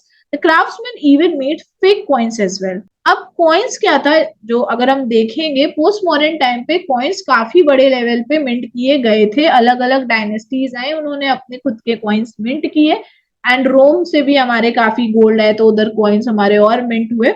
So gold के कॉइन, कॉपर के कॉइन, सिल्वर के, लेड के, पोटिन के, ब्रॉन्ज के, इन सब के कॉइन्स हमें देखने को मिले हैं। एंड कॉइन्स इस लेवल पे हमारे मिंट हुए हैं कि लोगों ने, क्राफ्ट्समैन ने फेक कॉइन्स भी बनाना चालू कर दिया। अरे अब उनके पास कोई गोल्ड कॉइन आया तो उन्होंने उसको पिघला दिया, या कुछ गोल्ड आर्टिफैक्ट आया, कुछ भी आया सिल्वर, तो उसको पिघला के उन्होंने कॉइन्स बनाना चालू कर दिए, तो फेक कॉइन्स भी हुए। तो अब ये देखो कि वैसे ही हमारे पास ओरिजिनल कॉइन्स उस टाइम पे कितने ज्यादा थे, बड़े लेवल पे थे, अब फेक कॉइन्स भी मिंट होना चालू हो गए। सो हम देख सकते हैं कि लार्ज नंबर ऑफ कॉइन्स हमको पोस्ट मॉडर्न पीरियड में देखने को मिले हैं। Gorgeous pieces of terracotta have been found in almost all Satvahana and Kushan sites, especially Yeleshwaram in the Nalgonda district. हमें टेरेकोटा पीसेस भी देखने को मिले हैं सतवाहाना एंड कुशानास की, जहाँ पे साइट थी, टेरिटरी थी, वहां पे स्पेशली यलेश्वरम, नालगोंडा डिस्ट्रिक्ट में यलेश्वरम पीस ऑफ टेरेकोटा बताया गया है, नालगोंडा डिस्ट्रिक्ट में हमें देखने को मिला है। It is generally accepted that terracotta was chiefly utilized by people of the upper classes in the towns. अब उस टाइम पे टेरेकोटा एक लग्जरी आइटम बोला गया है। सो टेरेकोटा को ये बोला गया कि जो अपर क्लास जो थे उस टाइम पे सिर्फ वही यूज करते थे। The discovery of some dyeing vats at some sites in south India indicate that dyeing was a thriving craft in area during this period. ये मैंने आपको पहले ही बताया कि डाइंग बैट्स काफी ज्यादा था। सो ये बोला गया कि साउथ इंडिया में डाइंग जो क्राफ्ट थी वो काफी ज्यादा थ्राइव कर रही थी, काफी अच्छा उस टाइम पे साउथ इंडिया में था। The artisans in this period touched new heights of prosperity, and there are numerous inscriptions which refer to the donations made by artisans to monasteries. अगर हम बात करेंगे आर्टिसंस की, सो इस टाइम पे जो आर्टिसंस थे वो काफी ज्यादा प्रॉस्पर कर रहे थे। बहुत सारे इंस्क्रिप्शंस भी बताए गए हैं इस पीरियड के, पोस्ट मॉडर्न पीरियड्स पे, जिसमें हमें ये दिखाया गया कि जो आर्टिसंस थे उन्होंने मोनेस्ट्रीज को डोनेट किया। अब जब आर्टिसंस उठ के मोनेस्ट्रीज को डोनेट कर रहे हैं, सो हम ये देख सकते हैं कि कितना प्रॉस्परस थे आर्टिसंस उस टाइम पे, कितना ज्यादा थ्राइव कर रहे थे उस टाइम पे आर्टिसंस, बिकॉज ट्रेड काफी ज्यादा बढ़ रहा था, लोगों की डिमांड बढ़ रही थी, चाहे वो इंडियन सब कॉन्टिनेंट के लोग हो या बाहर के लोग हो, तो उन सबकी डिमांड बढ़ रही थी, लग्जरी आइटम सबको चाहिए था। तो ट्रेड बढ़ा तो जो आर्टिफैक्ट्स, जो आर्टिसंस हो गए, क्राफ्ट्समैन हो गए, वो भी काफी प्रॉस्पेरस हुए। तो ये हमने क्या पढ़ा था, क्राफ्ट्स एंड इंडस्ट्रीज। अब हम आते हैं मर्चेंट गिल्ड्स पे। So communities of merchants were organised in groups known as shreni और guilds under the head called shreshthi. So अब एक ग्रुप ऑफ मर्चेंट्स होते थे, कम्युनिटी होते थे, उनको क्या करते थे, छोटे छोटे ग्रुप्स में ऐसा बांट दिया जाता था, ऑर्गेनाइज कर दिया जाता था। और इन ग्रुप्स को क्या बोला जाता था, ग्रुप्स ऑफ मर्चेंट्स को क्या बोला जाता था, श्रेणी या फिर गिल्ड्स बोला जाता था। और इस श्रेणी और गिल्ड्स के हेड कौन होते थे, श्रेष्ठी इनके हेड होते थे। Another type of merchant groups were called sartha, which signified mobile और caravan trading corporation of inter regional traders. अब ये श्रेष्ठी तो अलग हो गए, सॉरी, श्रेणी और गिल्ड्स अलग हो गए। अब एक और टाइप ऑफ मर्केंटाइल ग्रुप आते थे, जिसको क्या बोला गया, जिनको बोला गया सारथा। सारथा मतलब जो कैरावान, जो मोबाइल रहते थे, मींस जो चलते रहते थे, उनका एक पर्टिकुलर परमानेंट प्लेस नहीं था, सो उनको बोला गया था सारथा।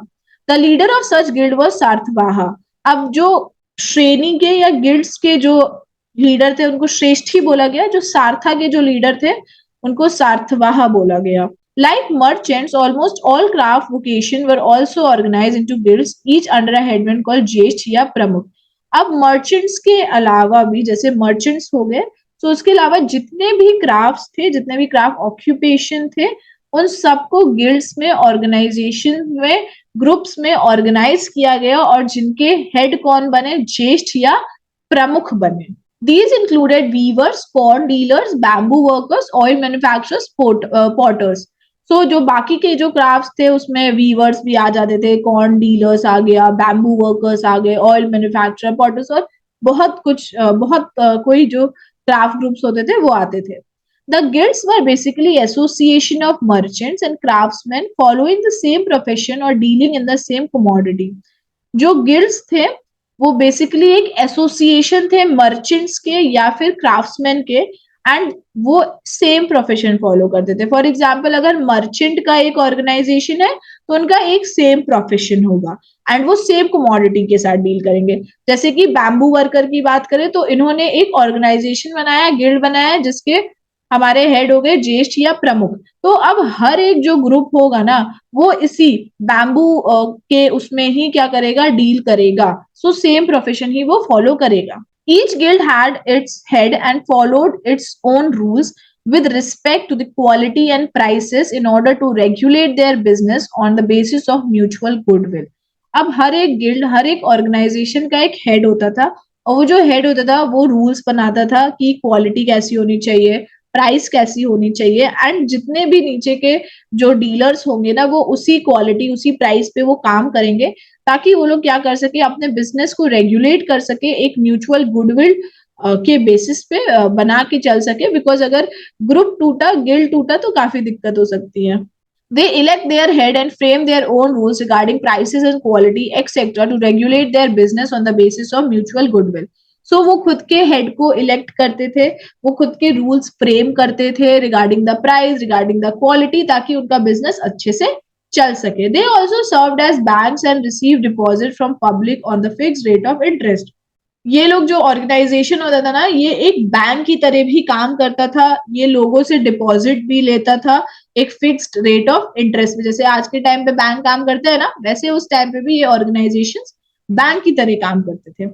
On the basis of information from different texts, it can be inferred that artisans were organized into at least 24 guilds. और जो इंफॉर्मेशन हमें मिली है अलग अलग टेक्स्ट से, सो उनसे ये पता लगा कि जो आर्टिसंस हैं वो एटलीस्ट 24 गिल्ड्स में ऑर्गेनाइज थे। Most of the artisans were limited to Mathura region and western Deccan areas that were on the trade routes that led to the western coastal ports. ज्यादातर जो आर्टिसंस थे ये सिर्फ मथुरा रीजन, वेस्टर्न डेक्कन तक ही सीमित थे, एरियाज जहाँ पे ट्रेड रूट्स बेसिकली था, जहां से वो ट्रेड रूट जो डायरेक्टली वेस्टर्न कोस्टल पोर्ट्स तक ले जाए, क्योंकि वेस्टर्न कोस्टल पोर्ट से रोमन्स तक आप रेड सी के थ्रू पास कर सकते हो ट्रेड। सो इसीलिए ज्यादातर जो लोग थे ये मथुरा और डेक्कन, वेस्टर्न डेक्कन के साइड ही थे। The Yajnavalkya Smriti talks about the qualification and powers of the head of the guilds. ये इंपॉर्टेंट है क्योंकि सोर्स ऑफ हिस्ट्री का क्वेश्चन है। तो ये जो यज्ञवल्क्य स्मृति है इसमें क्वालिफिकेशन एंड पावर बताई गई है गिल्ड के हेड की। According to the text the guild also probably had a judicial role. और अगर हम इस टेक्स्ट की बात करेंगे यज्ञवल्क्य स्मृति, तो उसमें ये बताया गया है कि गिल्ड्स के पास जुडिशियल पावर भी थी। According to Buddhist texts, the head of the guild had a good rapport with the king and used to accompany the king as a part of official entourage and sometimes were even appointed as Mahamatas. अगर हम Buddhist text को देखेंगे तो उन्होंने ये बोला कि जो गिल्ड के हेड होते थे उनका काफी अच्छा कनेक्शन होता था किंग के साथ, और इवन कुछ टाइम पे वो किंग को कंपनी भी देते थे एक ऑफिशियल ऑन्ट्राज की तरह, एंड वो सम टाइम उन्हें महामतास की पोस्ट पे भी इवन अपॉइंट कर दिया जाता था। In Nigrodha Jataka it is mentioned that certain officials called Bhandagarika were designated to maintain a record of the convention and transaction of the guilds. फिर एक निग्रोध जातिका है। सो निग्रोध जातिका में एक ऑफिशियल के बारे में बताया गया है जिसको बंदरिका बोला गया।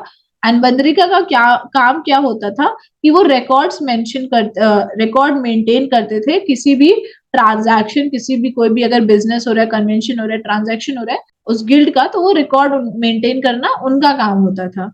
Some important even some guilds even issued coins and seals which reflect the importance of guilds of this period. Even कुछ guilds ने अपने खुद के coins भी issue करना चालू कर दिया, seals issue करना चालू कर दिया। तो इससे हम ये पता लगा सकते हैं कि इस टाइम पे गिल्ड्स की इंपॉर्टेंस काफी ज्यादा थी। Some seals with the caption Nigam Nigmasya have been found at the site of Rajghat. Seals with the legend of Gavakya signifying milkmen's guild. Bhitta seals with the legend of Shulpa Shulfaliyakanam signifying guild of arrowhead makers, and Ahichatra seals with the legend of Kumarkara signifying pottery makers guild. अब हमें कुछ seals मिले हैं राजघाट से जिसमें Nigma या निगमास्य हमें देखने को मिला है। कैप्शन हमें गवायाका के सील्स भी मिले हैं, मींस वो मिल्कमैन गिल्ड ने दिए होंगे वो सिल्क।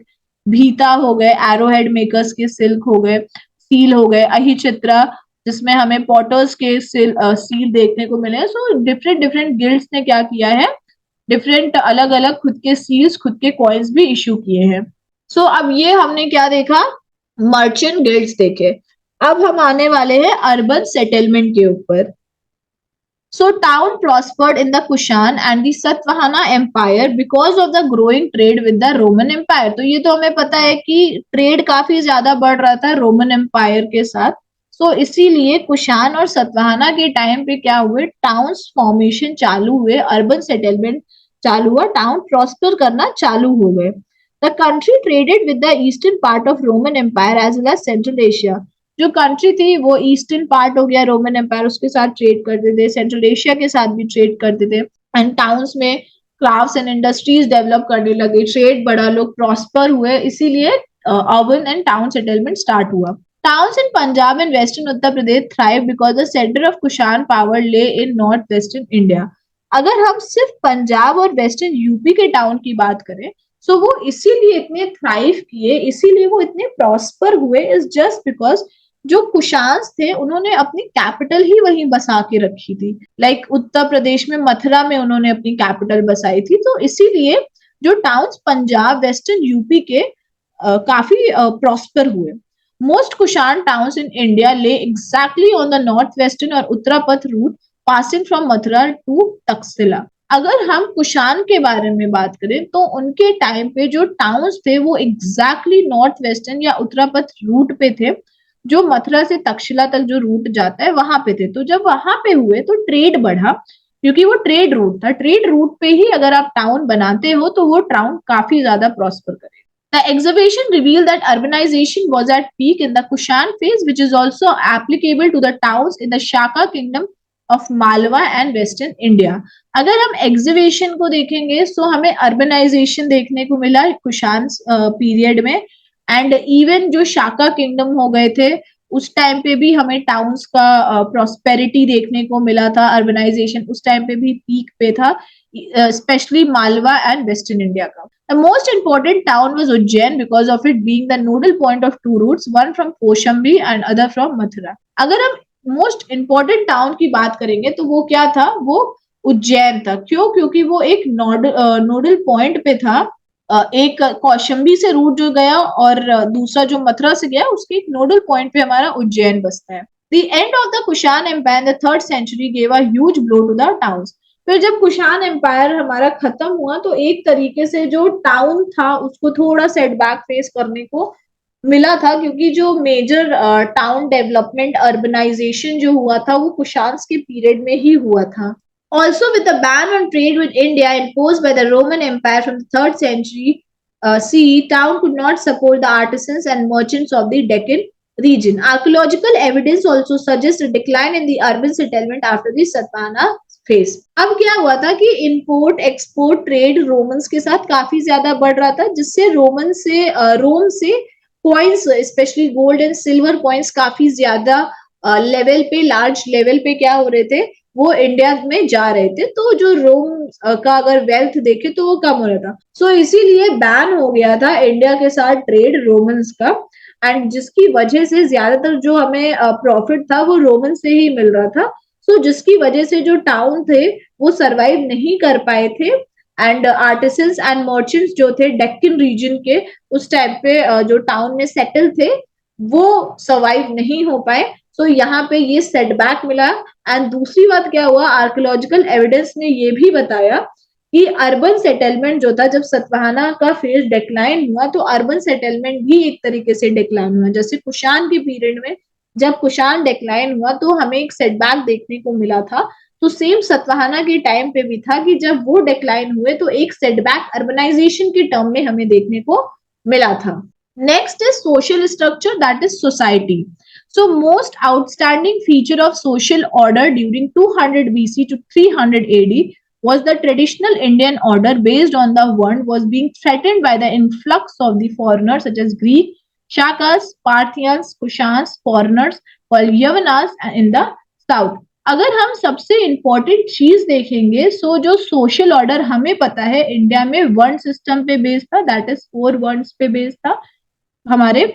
जब ये फॉरेनर्स हमारे आए, ग्रीक, शाकास, पार्थियंस, कुशान्स, यवनास, ये सब जब आए ना, उस वर्ण सिस्टम को एक थ्रेट मिला, बिकॉज इन्होंने अपने खुद के कल्चर ये लेके आए, खुद का सोसाइटी एक तरीके से ये लेके आए। ये वर्ण सिस्टम थोड़ा सा डगमगाया उस टाइम पे।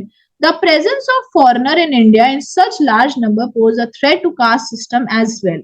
एंड जो फॉरेनर्स आए थे तो वहां पे एज सच कुछ कास्ट और इतना रिजिड वर्ण सिस्टम नहीं था। तो जब फॉरेनर्स इंडिया में आए अपने साथ वो एक नई सोसाइटी, एक नया सिस्टम लेके आए, तो जिसकी वजह से जो कास्ट सिस्टम था उसको भी एक थ्रेट फेस करने को मिला। For example, Brahmans gave them the position of fallen Kshatriyas. अब ये इंडिया में जब आए तो वो अपना खुद का स्ट्रक्चर, सोशल स्ट्रक्चर लेके आए, जिसकी वजह से चीजें बात बनी नहीं। तो ब्राह्मण्स ने इवन उनको पोजीशन दिया कि ये फॉलन क्षत्रियाज हैं। The absorption of foreigners into Indian society was made easy through their adoption of Buddhism, which did not raise difficulties as to caste. फिर foreigners ने क्या किया कि इंडियन सोसाइटी में अपने आप को एसिमिलेट करने के लिए, प्रॉपरली एब्जॉर्ब करने के लिए उन्होंने बुद्धिज्म को एडॉप्ट किया, जिसकी वजह से उनको ज्यादा डिफिकल्टीज फेस नहीं करनी पड़ी। Social laws were becoming rigid. Manusmriti was compose in 2nd century BC। फिर सोशल लॉज भी थोड़े से रिजिड हो गए थे, मनुस्मृति भी इस टाइम पे कंपोज हुआ था।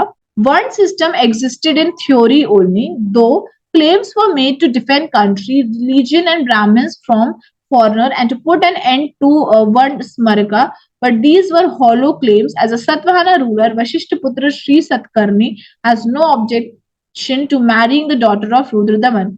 अब यहाँ पे बोला गया कि वर्ण सिस्टम सिर्फ इस टाइम पे थ्योरी में ही रह गया था।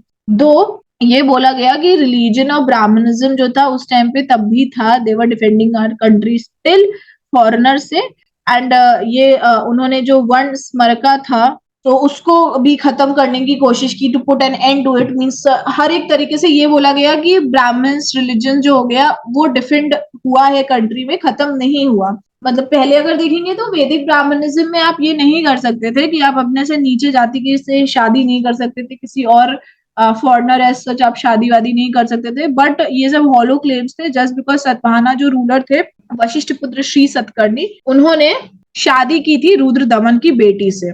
Brahmins continued to corner many privileges. Brahmin scholars were inimical to trading and banking. As a result, these sections supported Jainism and Mahayana Buddhism. अब ब्राह्मण्स क्या करने लग गए कि कुछ प्रिविलेजेस को वो अपने साइड करने लग गए। उनके पास काफी ज्यादा प्रिविलेजेस थे एक्चुअली ब्राह्मण्स के पास उस टाइम पे। सो ब्राह्मण्स क्या थे, अगेंस्ट थे ट्रेडिंग एंड बैंकिंग की तरफ, हॉस्टाइल थे टुवर्ड ट्रेडिंग एंड बैंकिंग, जिसकी वजह से जो पोस्ट मॉडर्न के टाइम पे ज्यादातर जो डायनेस्टीज थी वो जैनिज्म एंड महायान बुद्धिज्म की तरफ बढ़ने लग गई। Increase commercial activity during this period led to the growth of money economy which in turn led to a proliferation of arts and craft. अब यहाँ पे कमर्शियल एक्टिविटी, ट्रेड काफी ज्यादा था, सो मनी इकोनॉमी जो थी वो काफी बढ़ी, जिसकी वजह से आर्ट्स एंड क्राफ्ट भी बढ़ा।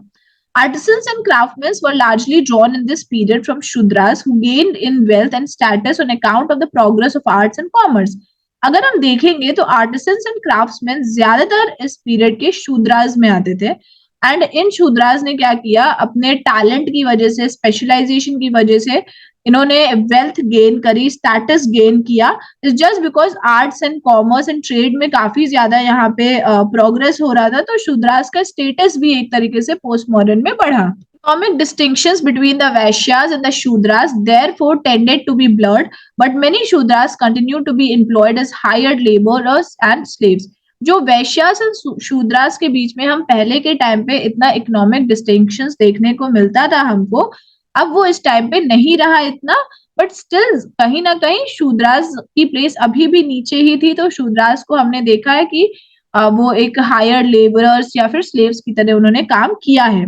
Education was treated as the prerogative of the upper caste. अगर हम एजुकेशन की बात करेंगे तो पोस्ट मॉडर्न के टाइम पे भी एजुकेशन एक तरीके से सिर्फ अपर कास्ट का ही राइट था उसके ऊपर। Brahmans had access to all knowledge, especially जो ब्राह्मण्स थे उनके पास एक्सेस था सारे नॉलेज का, एंड अगर हम क्षत्रिय वैश्यास तो उनको कुछ चीजों को एक्सेस नहीं करने दिया जाता था। नॉलेज की अगर हम पर्सपेक्टिव से बात करें, एजुकेशन के पर्सपेक्टिव से हम देखें तो Kshatriya and the Vaishyas were expected to reconcile themselves to limited knowledge। पर यह है कि क्षत्रिय एंड वैश्यास के पास सिर्फ लिमिटेड नॉलेज थी, बिकॉज सारी नॉलेज ब्राह्मण्स ने अपने लिए रिजर्व की थी। The possibility of education for Shudras existed but reference to it is extremely infrequent. फिर एजुकेशन शूद्रास के लिए पॉसिबली एग्जिस्ट हो सकता है बिकॉज ट्रेड कॉमर्स बढ़ा तो शूद्रास की पोजिशन अपलिफ्ट हुई थी, बट अगर एविडेंस देखे, रेफरेंस देखे तो मतलब इतना फ्रिक्वेंट रेफरेंस या एविडेंस हमें नहीं देखने को मिला। The position of women in Hinduism was low though Manu gave them right over stridhan. जो अगर हम पोजीशन देखेंगे विमेन की हिंदुइज्म में, सो वो कम थी, वो लो थी। दो जो मनु थे उन्होंने राइट दिया था ओवर स्त्रीधन, एंड स्त्रीधन तो हमें मॉडर्न्स के टाइम से ही चला आ रहा है। बट अगर हम देखेंगे सतवाहना जब आए थे तो उनके टाइम पे वुमेन की पोजीशन काफी अच्छी थी, बिकॉज मेट्रोनॉमिकल नेम उन्होंने अपनाया था, माँ का अपना नाम अपनाया था, एंड ज्यादातर इवन वुमेन जो थी वो कोर्ट्स में भी जाती थी। सो उस टाइम पे सतवाहनास के टाइम पे हम देखेंगे तो वुमेन की पोजीशन काफी अच्छी थी। There are reference to sati during this period among Buddhist, Jains and foreigners. The position of women were relatively better. So sati का भी हमें यहाँ रेफरेंस देखने को मिला है, and Buddhist, Jains and foreigners में अगर देखेंगे तो विमेन की पोजीशन अच्छी थी। Untouchability continued and slaves continue to be imported from Zanzibar and Madagascar. Untouchability, slavery यहाँ सब कंटिन्यू था एंड इवन स्लेव्स इंपोर्ट होते थे ज़ांज़ीबार एंड मेडागास्कर से। Urban life was well developed and urban centres were inhabited by well to dos, they enjoyed luxurious wealthy life. अब urban life, urban settlement develop होने लग गए, urban centres develop होने लग गए, लोग वहां रहने लगे जस्ट बिकॉज ट्रेड हमारा बढ़ रहा था। सो इसीलिए टाउन्स का एस्टैब्लिशमेंट जरूरी हो गया था, अर्बन सेटलमेंट का एस्टैब्लिशमेंट जरूरी हो गया था। जो भी अर्बन सेंटर में रह रहे थे, जो भी टाउन्स में रह रहे थे, वो luxurious life, wealthy life enjoy कर रहे थे। अब अगर हम पर्टिकुलरली रिलीजन पे आते हैं, सो पहला है Buddhism. In the post-modern period, the rich and powerful supported Buddhism. The monasteries received huge donation and the Buddhist order became respected. अगर हम पोस्ट मॉडर्न पीरियड की बात करें, देखो शुंगास तो ब्राह्मणिज्म की तरफ ही थे ज्यादा, बट उन्होंने बुद्धिज्म को भी सपोर्ट किया था। इज जस्ट बिकॉज बुद्धिज्म और जैनिज्म में अगर देखेंगे तो ट्रेडर्स ज्यादा थे, उनके मर्चेंट ज्यादा थे, सो ये भी एक रीजन था उनको सपोर्ट करने का। सो पोस्ट मॉडर्न पीरियड में जो पावरफुल, जो रिच, इवन जो किंग्स थे, उन्होंने भी बुद्धिज्म को सपोर्ट किया एंड जो मोनास्ट्रीज थी उनको ह्यूज डोनेशन भी दिया गया। बुद्धिस्ट ऑर्डर्स एक तरीके से जो संघ था उनको रिस्पेक्टफुली देखने लग गए, उनको रिस्पेक्ट किया गया। हेटेरोडॉक्स सेक्ट को पोस्ट मॉडर्न पीरियड में उनका जो स्टैचर था काफी हाई था। Buddhist sent various mission to the part of India and to outside. Even जो बुद्धिस्ट थे एंड जो एम्परर्स थे, उन्होंने भी हेल्प किया कि बुद्धिज्म ज्यादा से ज्यादा प्रोपोगेट हो different different part of India में एंड ऑल्सो बाहर भी। During the process of proselytizing, Buddhism also began to receive new ideas which led to reinterpretations of the doctrine until finally there were major difference of opinion and religion was split into two main sects. So proselytizing means conversion.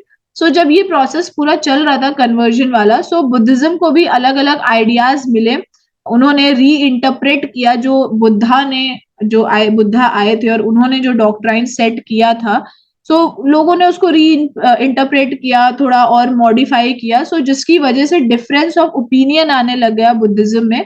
So Buddhism क्या हुआ, दो main sects में, महायान और Hinayana Buddhism, ये दो main sect में क्या हुआ, बुद्धिज्म टूट गया, स्प्लिट हो गया वो religion. Buddhist monks built their monastic refectories on some secluded hillside. Thus, the Buddhist order tended to move away from the common people and isolate themselves. जो बुद्धिस्ट मॉन्क्स थे, उन्होंने मोनास्टिक रिफ्रैक्टरीज अपने लिए build करा, monastic place अपने लिए build किए या सेक्लूडेड हिलसाइड एरिया में। जो बुद्धिस्ट ऑर्डर थे, फिर वो कॉमन लोगों से, आम आदमी से अपने आप को उन्होंने आइसोलेट किया और वो दूर जाने लग गए। Thus in turn diminished much of its religious strength. सो इसी कारण से उनका जो डिक्लाइन हुआ बुद्धिज्म का, बिकॉज एक तो डिफरेंस ऑफ ओपिनियन के कारण स्प्लिट हुआ, देन दूसरा जो अलग अलग देशों में उन्होंने क्या किया, इंडिया में बुद्धिज्म इतना नहीं रहा, फिर बाहर जाके उन्होंने प्रोपेगेट करना चालू कर दिया, मिशंस भेजना चालू कर दिया, तो बाहर तो वो सरवाइव कर गया बट इंडिया में सरवाइव नहीं कर पाया। फिर जो बुद्धिस्ट मॉन्क्स थे वो एकदम सेक्लूडेड हो गए, वो एकदम हिल साइड चले गए, सो लोग कॉमन लोगों से उन्होंने टच छोड़ दिया, तो इसीलिए पावर उनकी जो डिक्लाइन होने लग गया बुद्धिज्म का, उनकी जो पावर थी वो डिमिनिश होने लगे, religious strength. The schism and growing tendency to live off the affluent section of society bred the seeds of decay in Buddhism. फिर जो schism हुआ, split जो हुआ, देन बीच में ना बुद्धिज्म में क्या हुआ था कि एक they were have a tendency to show off and they were tendency to live off the affluent section of the society, तो जिसकी वजह से क्या हुआ, बुद्धिज्म और ज्यादा डीके हुआ। The Mahayana doctrine originated in Andhra and Nagarjuna was its most outstanding exponent. अगर हम महायान डॉक्ट्रिन की बात करें तो ये आंध्रा और नागार्जुना में ये ओरिजिनेट हुआ and it is the most outstanding exponent. Essential feature of Mahayanaism were the concept of bodhisattva, deification of the Buddha and adoption of image worship ritual. अगर हम महायानिज्म की बात करें तो उनका मेन क्या था कि वो जो बुद्धा की जो मेन आइडियोलॉजी थी वो उससे थोड़ा दूर जाने लग गए, उन्होंने इमेज और आइडल वर्शिप चालू कर दी। जब हम पढ़ेंगे ना बुद्धिज्म, उसमें मैं क्लियरली आपको अच्छे से सब कुछ बताऊंगी डिफरेंस, बट अभी हम ऊपर सुपरफिशियल देख रहे हैं। The Hinayanas were the orthodox Buddhist who followed the original doctrine of Buddhism. और जो हिनायस थे उन्होंने बोला कि जो बुद्धा ने बोला है हम वही करेंगे, सो वो ऑर्थोडॉक्स थे। They also worship Buddha, but through symbol like Bodhi tree, Dharm Chakra, Stupa, etc. हिनाइस ने भी वर्शिप किया बुद्धिज्म को, बुद्धा को, बट बोधि ट्री जो सिंबल्स, जो उनके सिंबल्स थे बेसिकली बुद्धा के, उसके थ्रू उन्होंने किया। उन्होंने आइडल वर्शिप नहीं किया। Hinayanas regarded the salvation of individual as good, unlike the Mahayanas who believe in the salvation of the beings। जो हिनाइस थे उन्होंने बोला कि आप मोक्ष तभी प्राप्त कर सकते हो अपने कर्म के थ्रू। अगर आपके कर्म अच्छे होंगे तो आपको मोक्ष प्राप्त होगा, सैल्वेशन होगा आपका। ये हिनाइस का मानना था। महायानिस का ये मानना था कि एक इंसान कोई आएगा एंड वो आपको मोक्ष एंड सैल्वेशन ऐसा प्रोवाइड कराएगा। The Hinayanas continued the Pali canon. Hinayanas ने पाली लैंग्वेज अपनाया, वेयर एज महायानिस संस्कृत की तरफ चले गए, that is of more sacred literature, and उन्होंने एक नया ही डेवलप कर लिया कैनन। सो ये बुद्धिज्म। सो बुद्धिज्म पोस्ट मॉडर्न के टाइम पे काफी ज्यादा पीक पे था। इवन मॉरियंस के टाइम से ही बुद्धिज्म हमारा था। जैसे अशोक ने पेट्रोनाइज किया बुद्धिज्म को, देन चंद्रगुप्त मौर्य ने भी किया था, फिर बाद में वो जैनिज्म की तरफ भी उन्होंने किया। देन अगर हम इधर आते हैं, बिंदुसार ने भी किया। देन अगर हम कुशांस की तरफ आते हैं, कनिष्क ने तो बुद्धिज्म में वो कन्वर्ट हो गए थे। देन इवन जो कुछ फॉरेनर्स थे वो भी बुद्धिज्म में कन्वर्ट हुए, लाइक मिलिंद के बारे में, मिलिंद पानो के बारे में बात करेंगे। सो ऐसे क्या हुआ कि डिफरेंट डिफरेंट राजाओं ने, एम्परर्स ने बुद्धिज्म को अपनाया। सो बुद्धिज्म पोस्ट मॉडर्न के टाइम पे तो काफी फ्लरिश हुआ, देन वो थोड़ा डिक्लाइन होना चालू कर दिया। फिर आते हैं ब्राह्मण्स पे। Some of the Vedic god has passed into oblivion, some other were reborn as new gods with additional attributes. It was during this period that Brahmanical religion assumed features which today are recognized as Hinduism. तो अगर हम post modern की बात करेंगे तो इस time पे Brahmanism भी हमारा रिवाइव हुआ था, जब शूंगास ने भी ब्राह्मणिज्म रिवाइव किया था। एंड और भी जो बाद के मेजर आए थे रूलर्स, उन्होंने भी ब्राह्मणिज्म की तरफ काम किया था। क्योंकि अगर आपको सोसाइटी में एसिमिलेट होना है, एब्जॉर्ब होना है, तो आपको वहां की सोसाइटी को मानना पड़ेगा, देख के चलना पड़ेगा। सो ब्राह्मणिज्म उस टाइम पे रिवाइव हुआ था पोस्ट मॉडर्न के टाइम पे। तो कुछ जो वैदिक गॉड्स थे वो तो कुछ तो गायब ही हो गए, एंड कुछ एक न्यू गॉड्स रीबॉर्न हुए जिनके पास एडिशनल एट्रीब्यूट्स थी। एंड इसी के टाइम पे अगर हम पोस्ट मॉडर्न के टाइम की बात करेंगे तो एक हिंदुज्म एक अलग रिकग्नाइज्ड हुआ, हिंदुज्म अलग रिवाइव हुआ हमारा। Successful attack launched by the heretical sect on Vedic sacrifices and Vedic gods strengthened the trend of monotheistic thinking about the Brahmins. उसके बाद जो हेरिटिकल जो सेक्ट्स थे, जो बिलीव करते थे, प्रैक्टिस करते थे रिलीजियस को, एंड सो वो उन्होंने ना क्या करना चालू कर दिया, हेटेरोडॉक्स सेक्ट जो हो गए, जो कम्प्लीटली डिफरेंट सोचते थे। सो उन्होंने वैदिक सैक्रिफाइसेस, वैदिक गॉड्स के बारे में उन्होंने बोलना चालू कर दिया, जिसकी वजह से एक मोनोथिस्टिक थिंकिंग ब्राह्मण्स के बीच में डेवलप हुई। तो ये एक प्रॉफिट हुआ ब्राह्मण्स के लिए। This concept also led to the idea of trinity of God, that is Brahma Vishnu Mahesh. So ये जो आइडिया था, ये जो कॉन्सेप्ट था, उससे हमें जो तीन हमारे जो भगवान मेन हो गए, ब्रह्मा विष्णु महेश, वो हमें मिले। Then animals, trees, mountains, and rivers were held sacred. The cow was regularly worshipped. The bull and snake were center of fertility rites. फिर animals, trees, mountains, rivers, ये सब sacred हुए। काउस को वर्शिप किया गया। पहले सैक्रिफाइसेस होता था, पोस्ट मॉडर्न में ऐसा सैक्रिफाइसेस कम हुए। देन बुल्स एंड स्नेक जो हुए वो centre of fertility rights. There were also a gradual shift in emphasis from ritual alone to personal devotion between God and devotee. तो यहाँ पे क्या हुआ, जो एक भक्ति जिसको बोलते हैं ना, कि एक इंडिविजुअल इंसान, जैसे मैं हूँ, so I am adoring a particular God. So ये एक जो भक्ति भाव जो था वो भी इस टाइम पे क्या हुआ, फॉर्म हुआ। Vedic sacrifices still provided the ceremonial context of certain occasion like coronation of kings. तो सैक्रिफाइसेस होते थे, बट इतने जितना वैदिक पीरियड में सैक्रिफाइसेस होते थे उतना नहीं होता था। यहाँ पे सैक्रिफाइसेस कब होते थे, जब किंग्स का आप कोरोनेशन कर रहे हो तब। People lost touch with Vedic tradition, which increasingly became the preserve of the Brahmins. फिर वैदिक ट्रेडिशन से लोगों का थोड़ा टच भी जा रहा था। As the Brahmins appropriated the Vedic text, the people accepted the epics in their place. The epics heroes Rama, Krishna and other became incarnation of Vishnu. फिर जो ब्राह्मण्स थे वो वैदिक टेक्स्ट को देवर लाइक कह रहे थे हमारा एक टेक्स्ट है। जैसे हमने एजुकेशन अगर हम देखे थे कि जो ब्राह्मण्स थे उन्होंने एजुकेशन उनके लिए रिजर्व करके रखी थी सारी। तो जिसकी वजह से लोग एपिक्स की तरफ बढ़ने लग गए। इवन जो राम हो गए, कृष्ण हो गए एंड बाकी के अदर जो भगवान हो गए, लोगों ने उसको विष्णु के इनकारनेशन बताया। The epics were now given the sanctity of divine revelation. They were revised suitably with a view to using them as religious literature. Thus, many interpolations were made, and the most important being the Bhagavad Gita. So, जो epics था, अब उसको एक divine revolution वाला sanctity मिला, that is एक pure religious sanctity उसको मिला एपिक्स को, जो Mahabharata and Ramayana and even उन जो एपिक्स है उनको लोगों ने एक तरीके से रिलीजियस लिटरेचर माना। एंड मेन इंपॉर्टेंट जो एपिक्स से हमें मिला है ना, वो भगवत गीता, जैसे महाभारत से हमें ये भगवत गीता मिली है। बहुत सारे इंटरपोलेशंस बनाए गए इन एपिक्स का, जिसमें से मोस्ट इंपॉर्टेंट क्या है, भगवत गीता है। The doctrine of कर्म and transmigration formed the central feature of Hindu belief at that time. फिर कर्म, ट्रांसमाइग्रेशन, पुनर्जन्म, ये सब चीजें क्या है, ये हिंदू बिलीफ का एक सेंटर फीचर था। They stressed that action in the present life continued the next birth. One could consciously perform good actions and can modify his destiny. तो इन्होंने यही बोला कि अगर आप अच्छे कर्म करोगे, जैसे आज के टाइम पे भी लोग बोलते हैं, अगर आप अच्छे कर्म करोगे तो आपको उसका फल जरूर मिलेगा आपके अगले जन्म में। तो you should perform good actions so that आप अपनी डेस्टिनी को मॉडिफाई कर सके। अगर आप अच्छा कर्म करोगे तो फल भी आपको अच्छा मिलेगा। सो अगर आप अच्छे से अभी पढ़ाई करोगे तो उसका भी आपको फ्रूट जरूर मिलेगा। तो ये एक बेसिक बिलीफ हो गया था लोगों का उस टाइम पे। The mortality of action was dependent on its conformity with धर्म।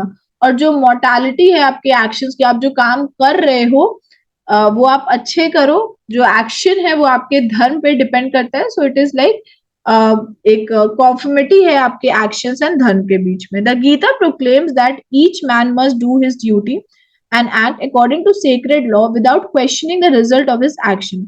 अगर हम देखेंगे तो भगवत गीता में ये लिखा गया है कि कर्म करो और फल की इच्छा मत करो। तो यहाँ पे सिंपल यही बताया गया है कि गीता में बोला गया है कि हर एक इंसान को अपने खुद का कर्म, अपने खुद का ड्यूटी एक्शन करना चाहिए एंड ये नहीं सोचना चाहिए कि रिजल्ट क्या होगा। अगर आप अच्छे कर्म करोगे तो आपका रिजल्ट अच्छा ही मिलेगा। अब हम आते हैं जैनिज्म की तरफ। By and large, Jainism remained more faithful to its original teaching. It maintained itself as a parish religion with more determination than Buddhism. This is one of the reasons why the number of its followers has remained fairly constant. So Jainism की अगर हम बात करेंगे, सो इस time पे Jainism भी काफी ज्यादा पीक पे था, बिकॉज जैन्स ट्रेडर्स थे हमारे। सो जो जैनिज्म थे, ऑल दो जैसे बुद्धिज्म ने अपना एक एसेंस खो दिया था इंडिया में, वो बाहर के देशों में ज्यादा फेमस हुआ, इंडिया में फिर वो डिक्लाइन होने लग गया था।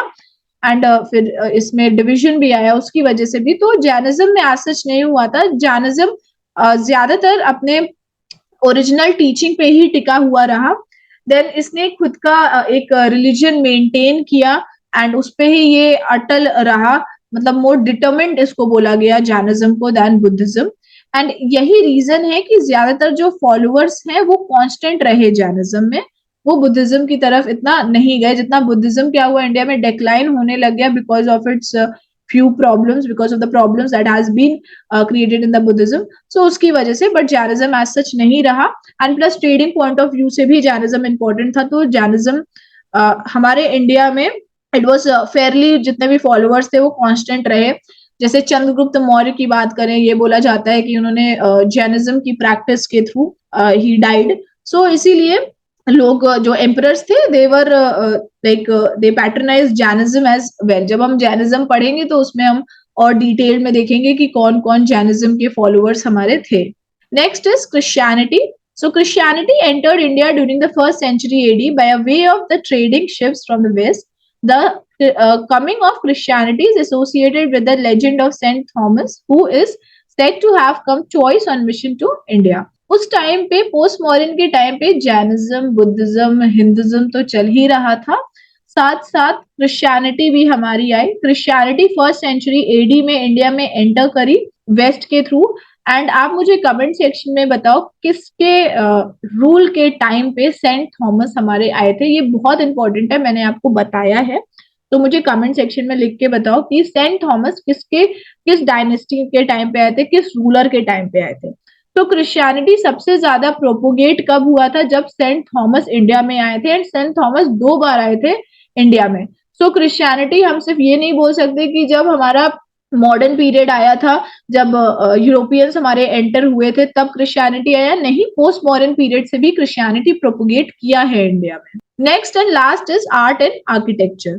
It was reflective of new tendencies. The place of wood and bricks were taken by state sandstone and marble. तो आर्ट एंड आर्किटेक्चर में हमें कुछ नई चीज देखने को मिलती है. वुड एंड ब्रिक की जगह हमें स्लेट, सैंडस्टोन एंड मार्बल्स देखने को मिलते हैं. लाइक सबसे बेस्ट एग्जांपल तो हमें पता है गांधार स्कूल ऑफ आर्ट वाला. देन भरूच स्तूपा भी हम देख सकते हैं.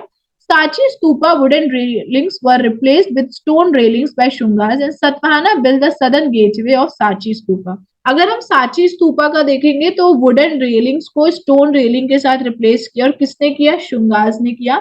ये पॉइंट काफी इंपॉर्टेंट है. एंड सतवाहना ने सदर्न गेटवे हमारा बनाया साची स्तूपा में. भरूच स्तूपा इन Central Asia was constructed in post modern as. जो भरूच स्तूपा है, जो इतना अमेजिंग स्ट्रक्चर है, वो सेंट्रल एशिया में बनाया गया पोस्ट मॉडर्न के टाइम पे. और किस डायनेस्टी के टाइम पे बनाया गया? कमेंट सेक्शन में बताओ. For the first time we get evidence of paintings in Ajanta caves. और अगर हम आर्ट एंड आर्किटेक्चर का देखेंगे तो पोस्ट मॉडर्न के टाइम पे हमें पेंटिंग्स देखने को मिली है अजंता केव्स में. Paintings were characterized by good color contrast, clear drawings of figures from the themes of Buddha life, and for expressions of emotions, floral designs were used to decorate ceilings of caves. Paintings में काफी अच्छे colour contrast use किए गए हैं post modern time पे. And जो बुद्धा की life के बारे में पूरा एक ड्राइंग, पूरा फिगर बनाया गया है. इमोशंस अलग अलग एक्सप्रेस किए गए हैं through these themes, through the different colours. Floral design से सीलिंग्स को डेकोरेट किया गया है केव्स की. तो ये बहुत ही अमेजिंग फीचर्स हमारे पोस्ट मॉडर्न टाइम में आए हैं. Many चैत्यास and विहारास were constructed in the hills of eastern Ghats and western Ghats. और बहुत सारे चैत्यास, बहुत सारे विहारास भी बनाए गए हैं ईस्टर्न घाट एंड वेस्टर्न घाट के हिल्स पे. Kharvela donated Hathi Gumpa and Rani Gumpa caves to Jain monks. Rani Gumpa is the biggest cave to, it's two-storied, it's constructed in an elongated rectangular pattern. अगर हमें पता हो या याद हो तो जो कलिंग हैं उन्होंने जैनिज्म को पैट्रनाइज किया था. सो खारवेला ने क्या डोनेट किया है? हाथी गुम्पा and Rani Gumpa caves donate किया है. इसको मॉन्क्स को, जैन मॉन्क्स को उन्होंने डोनेट किया है. एंड इवन रानी गुम्पा को हम बिगेस्ट केव बोलते हैं बिकॉज ये 2-storied है एंड ये एक रेक्टेंगुलर, इलोंगेटेड रेक्टेंगुलर पैटर्न पे ये कंस्ट्रक्ट किया गया है.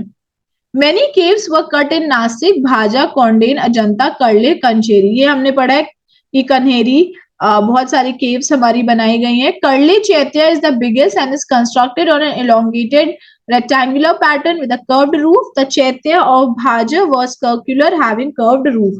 अगर हम देखेंगे सो जो करले चैत्या है उसको बिगेस्ट चैत्या बोला गया है. एंड ये एक rectangular pattern, elongated rectangular pattern, and इसकी रूफ थोड़ी सी कर्व्ड है. एंड जो भाजा का चैत्या है वो सर्कुलर है एंड कर्व्ड रूफ है. Art was influenced both by religion and by secular ideas. Themes of Mahayana Buddhism were represented in art. Art का अगर हम बारे में बात करेंगे तो रिलीजन एंड सेक्युलर आइडियाज दोनों से ये इन्फ्लुएंस्ड है. महायान बुद्धिज्म हमें देखने को मिला है आर्ट में. Images of Buddha and Bodhisattva were constructed on a large scale. 3 prominent school of art were Gandhar, Mathura, Amravati school of art. And अगर हम बुद्धा और बोधिसत्व की इमेजेस भी बनाई गई हैं एक लार्ज स्केल पे. प्रोमिनेंट स्कूल्स डेवलप हुए थे उस टाइम पे, Gandhara, Mathura and Amaravati school of art. So जब बाहर से फॉरेनर्स आए तो वो अपने साथ कुछ कंपोनेंट्स लेके आए, कल्चर, कुछ अपना स्ट्रक्चर लेके आए. सो उन्होंने भी आर्ट एंड आर्किटेक्चर में इंडिया में काफी ज्यादा काम किया. स्पेशली इंडो ग्रीक्स की बात करें तो उन्होंने एंटायरली एक नया गांधार स्कूल ऑफ आर्ट वो लेके आए. सो ये आर्ट एंड आर्किटेक्चर हम मेनली किस में कवर करेंगे? इंडियन आर्ट एंड कल्चर में कवर करेंगे. तब मैं आपको Gandhara, Mathura, Amaravati school of art में डिफरेंस भी बता दूंगी तो आप क्लियर हो जाओगे. सो इतना हमने पोस्ट मॉडर्न तक आज कंप्लीट कर लिया कि उनकी इकोनॉमी, ट्रेड इस टाइम पे काफी ज्यादा बड़े लेवल पे थे, स्पेशली रोमन्स के साथ. देन हमने यहाँ पे क्या देखा? इनका सोशल स्ट्रक्चर देखा. सो वर्ण सिस्टम इज लाइक फॉरेनर्स जब आए तो दे पोज थ्रेट टू दी वर्ण सिस्टम, बट स्टिल वर्ण सिस्टम एग्जिस्ट किया था उस टाइम पे. लाइक ब्राह्मण्स के पास सबसे ज्यादा प्रिविलेजेस थे. तो वर्ण सिस्टम भी एग्जिस्ट किया था उस टाइम पे। देन अगर हम देखेंगे तो वुमेन का जो स्टेटस था वो सही था, वुमेन का स्टेटस, बिकॉज अगर हम सतवाहनास पीरियड के टाइम पे जाएं तो उस टाइम पे तो मेट्रोलिनियन सोसाइटी हमारी एक तरीके से चल रही थी, तो वुमेन का पोस्ट मॉडर्न पीरियड में स्टेटस अच्छा था। मनुस्मृति के थ्रू उन्हें स्त्री धन के बारे में हमें इसमें बताया गया था। देन अगर हम इधर इकोनॉमी में देखें तो एग्रीकल्चर, एग्रीगेरियन इकोनॉमी भी हमें देखने को मिलती है। क्राफ्ट्स एंड इंडस्ट्री सबसे ज्यादा डेवलप हुए थे, is just because trade and commerce हमारा बढ़ रहा था। एंड क्राफ्ट्स एंड इंडस्ट्रीज अगर हमारे डेवलप हुए तो अर्बन सेटलमेंट हमारे डेवलप हुए, क्योंकि ज्यादातर क्राफ्ट्स हमें देखने को मिला है अर्बन एरिया में। बिकॉज एक और रीजन भी था कि कैपिटल सिटीज हमारी थी, सो मेजर कैपिटल सिटीज, उसकी वजह से टाउन्स एंड अर्बन सेटलमेंट हमारे डेवलप हुए। मर्चेंट गिल्ड्स हमारे डेवलप हुए, हमने मर्चेंट गिल्ड्स के बारे में भी पढ़ा, दैट मर्चेंट्स हमारे गिल्ड्स में है। देन उसको हम श्रेणी बोलते हैं, एंड उसके जो हेड है उसको श्रेष्ठ बोलते हैं। फिर दूसरा एक आता है जो मोबाइल जो चलते रहते हैं, सार्थ, सो सार्तवाहा उनको बोला जाता है। तो ये सब चीजें हमने देखी कि और हर एक गिल्ड का एक स्पेसिफिक उनका खुद का क्या होता है, ऑर्गेनाइजेशन हो गया, उनके खुद के काम होते हैं, और वो खुद के हेड को इलेक्ट करते हैं। And prices and quality of products के सारे रूल्स एंड रेगुलेशन वो खुद बनाते हैं। सो ये सारी चीजें मर्चेंट गिल्ड्स में हमने देखी। देन बुद्धिज्म हमारा प्रोपोगेट हो रहा था उस टाइम पे, काफी एम्परर्स पेट्रोनाइज कर रहे थे बुद्धिज्म को, जैनिज्म को पेट्रोनाइज किया गया, but Buddhism at last India में डिक्लाइन हो गया। और जगहों और देशों में बुद्धिज्म फैला, पर इंडिया में हमें डिक्लाइन देखने को मिला। जैनिज्म एक तरीके से डिक्लाइन नहीं हुआ इतना बुद्धिज्म के कंपैरिजन। ब्राह्मणिज्म भी हमारे पोस्ट मॉडर्न टाइम में चला है, एंड क्रिश्चियनिटी भी प्रोपोगेट हुई है इंडिया में। उसके बाद हम आर्ट एंड कल्चर में देख रहे हैं तो चैत्यास, विहारास बन रहे हैं, केव्स बन रहे हैं। देन ये 3 प्रोमिनेंट स्कूल ऑफ आर्ट हमें देखने को मिला है। डिवीजन हुआ बुद्धिज्म में, तो उसमें भी एक आर्ट में डाइवर्सिटी हमें देखने को मिली है बुद्धिज्म के पर्सपेक्टिव में। तो ये सारी चीजें हमने कवर कर ली है आज पोस्ट मॉडर्न के economy and trade, art and culture, society, इसके पर्सपेक्टिव में हमने पोस्ट मॉडर्न का पूरा कवर कर लिया है, from the Shungas till the Kushanas, and then this post modern society, art and culture, and हमारा इकोनॉमी के ट्रेड के पर्सपेक्टिव में हमारा पोस्ट मॉडर्न कंप्लीट हो गया। आपको कोई भी डाउट हो, कुछ भी हो, तो प्लीज कमेंट सेक्शन में मेंशन करिएगा। एक जरा सा भी अगर आपको डाउट हो तो प्लीज मेंशन दैट, मैं जरूर उसका आंसर आपको दूंगी। Till then thank you and all the best for your studies. And please कोई भी डाउट हो तो please mention this and mention in the comment section, and please like, share this video, subscribe this channel, and website पे भी जाइए Clear IAS की, आपको बहुत कुछ समझ में आएगा। एंड टेलीग्राम चैनल भी जाके देखिए, एंड इंग्लिश चैनल भी जाके देखिए। And please like, share this video, subscribe this channel, and please comment section में अपने फीडबैक, अपने डाउट्स, सब कुछ मुझे बताइए प्लीज। एंड अगर आपको पीडीएफ चाहिए, एमसीक्यूज चाहिए इन सब पे, तो वो भी मुझे कमेंट सेक्शन में जरूर बताइएगा। Thank you and all the best for your studies.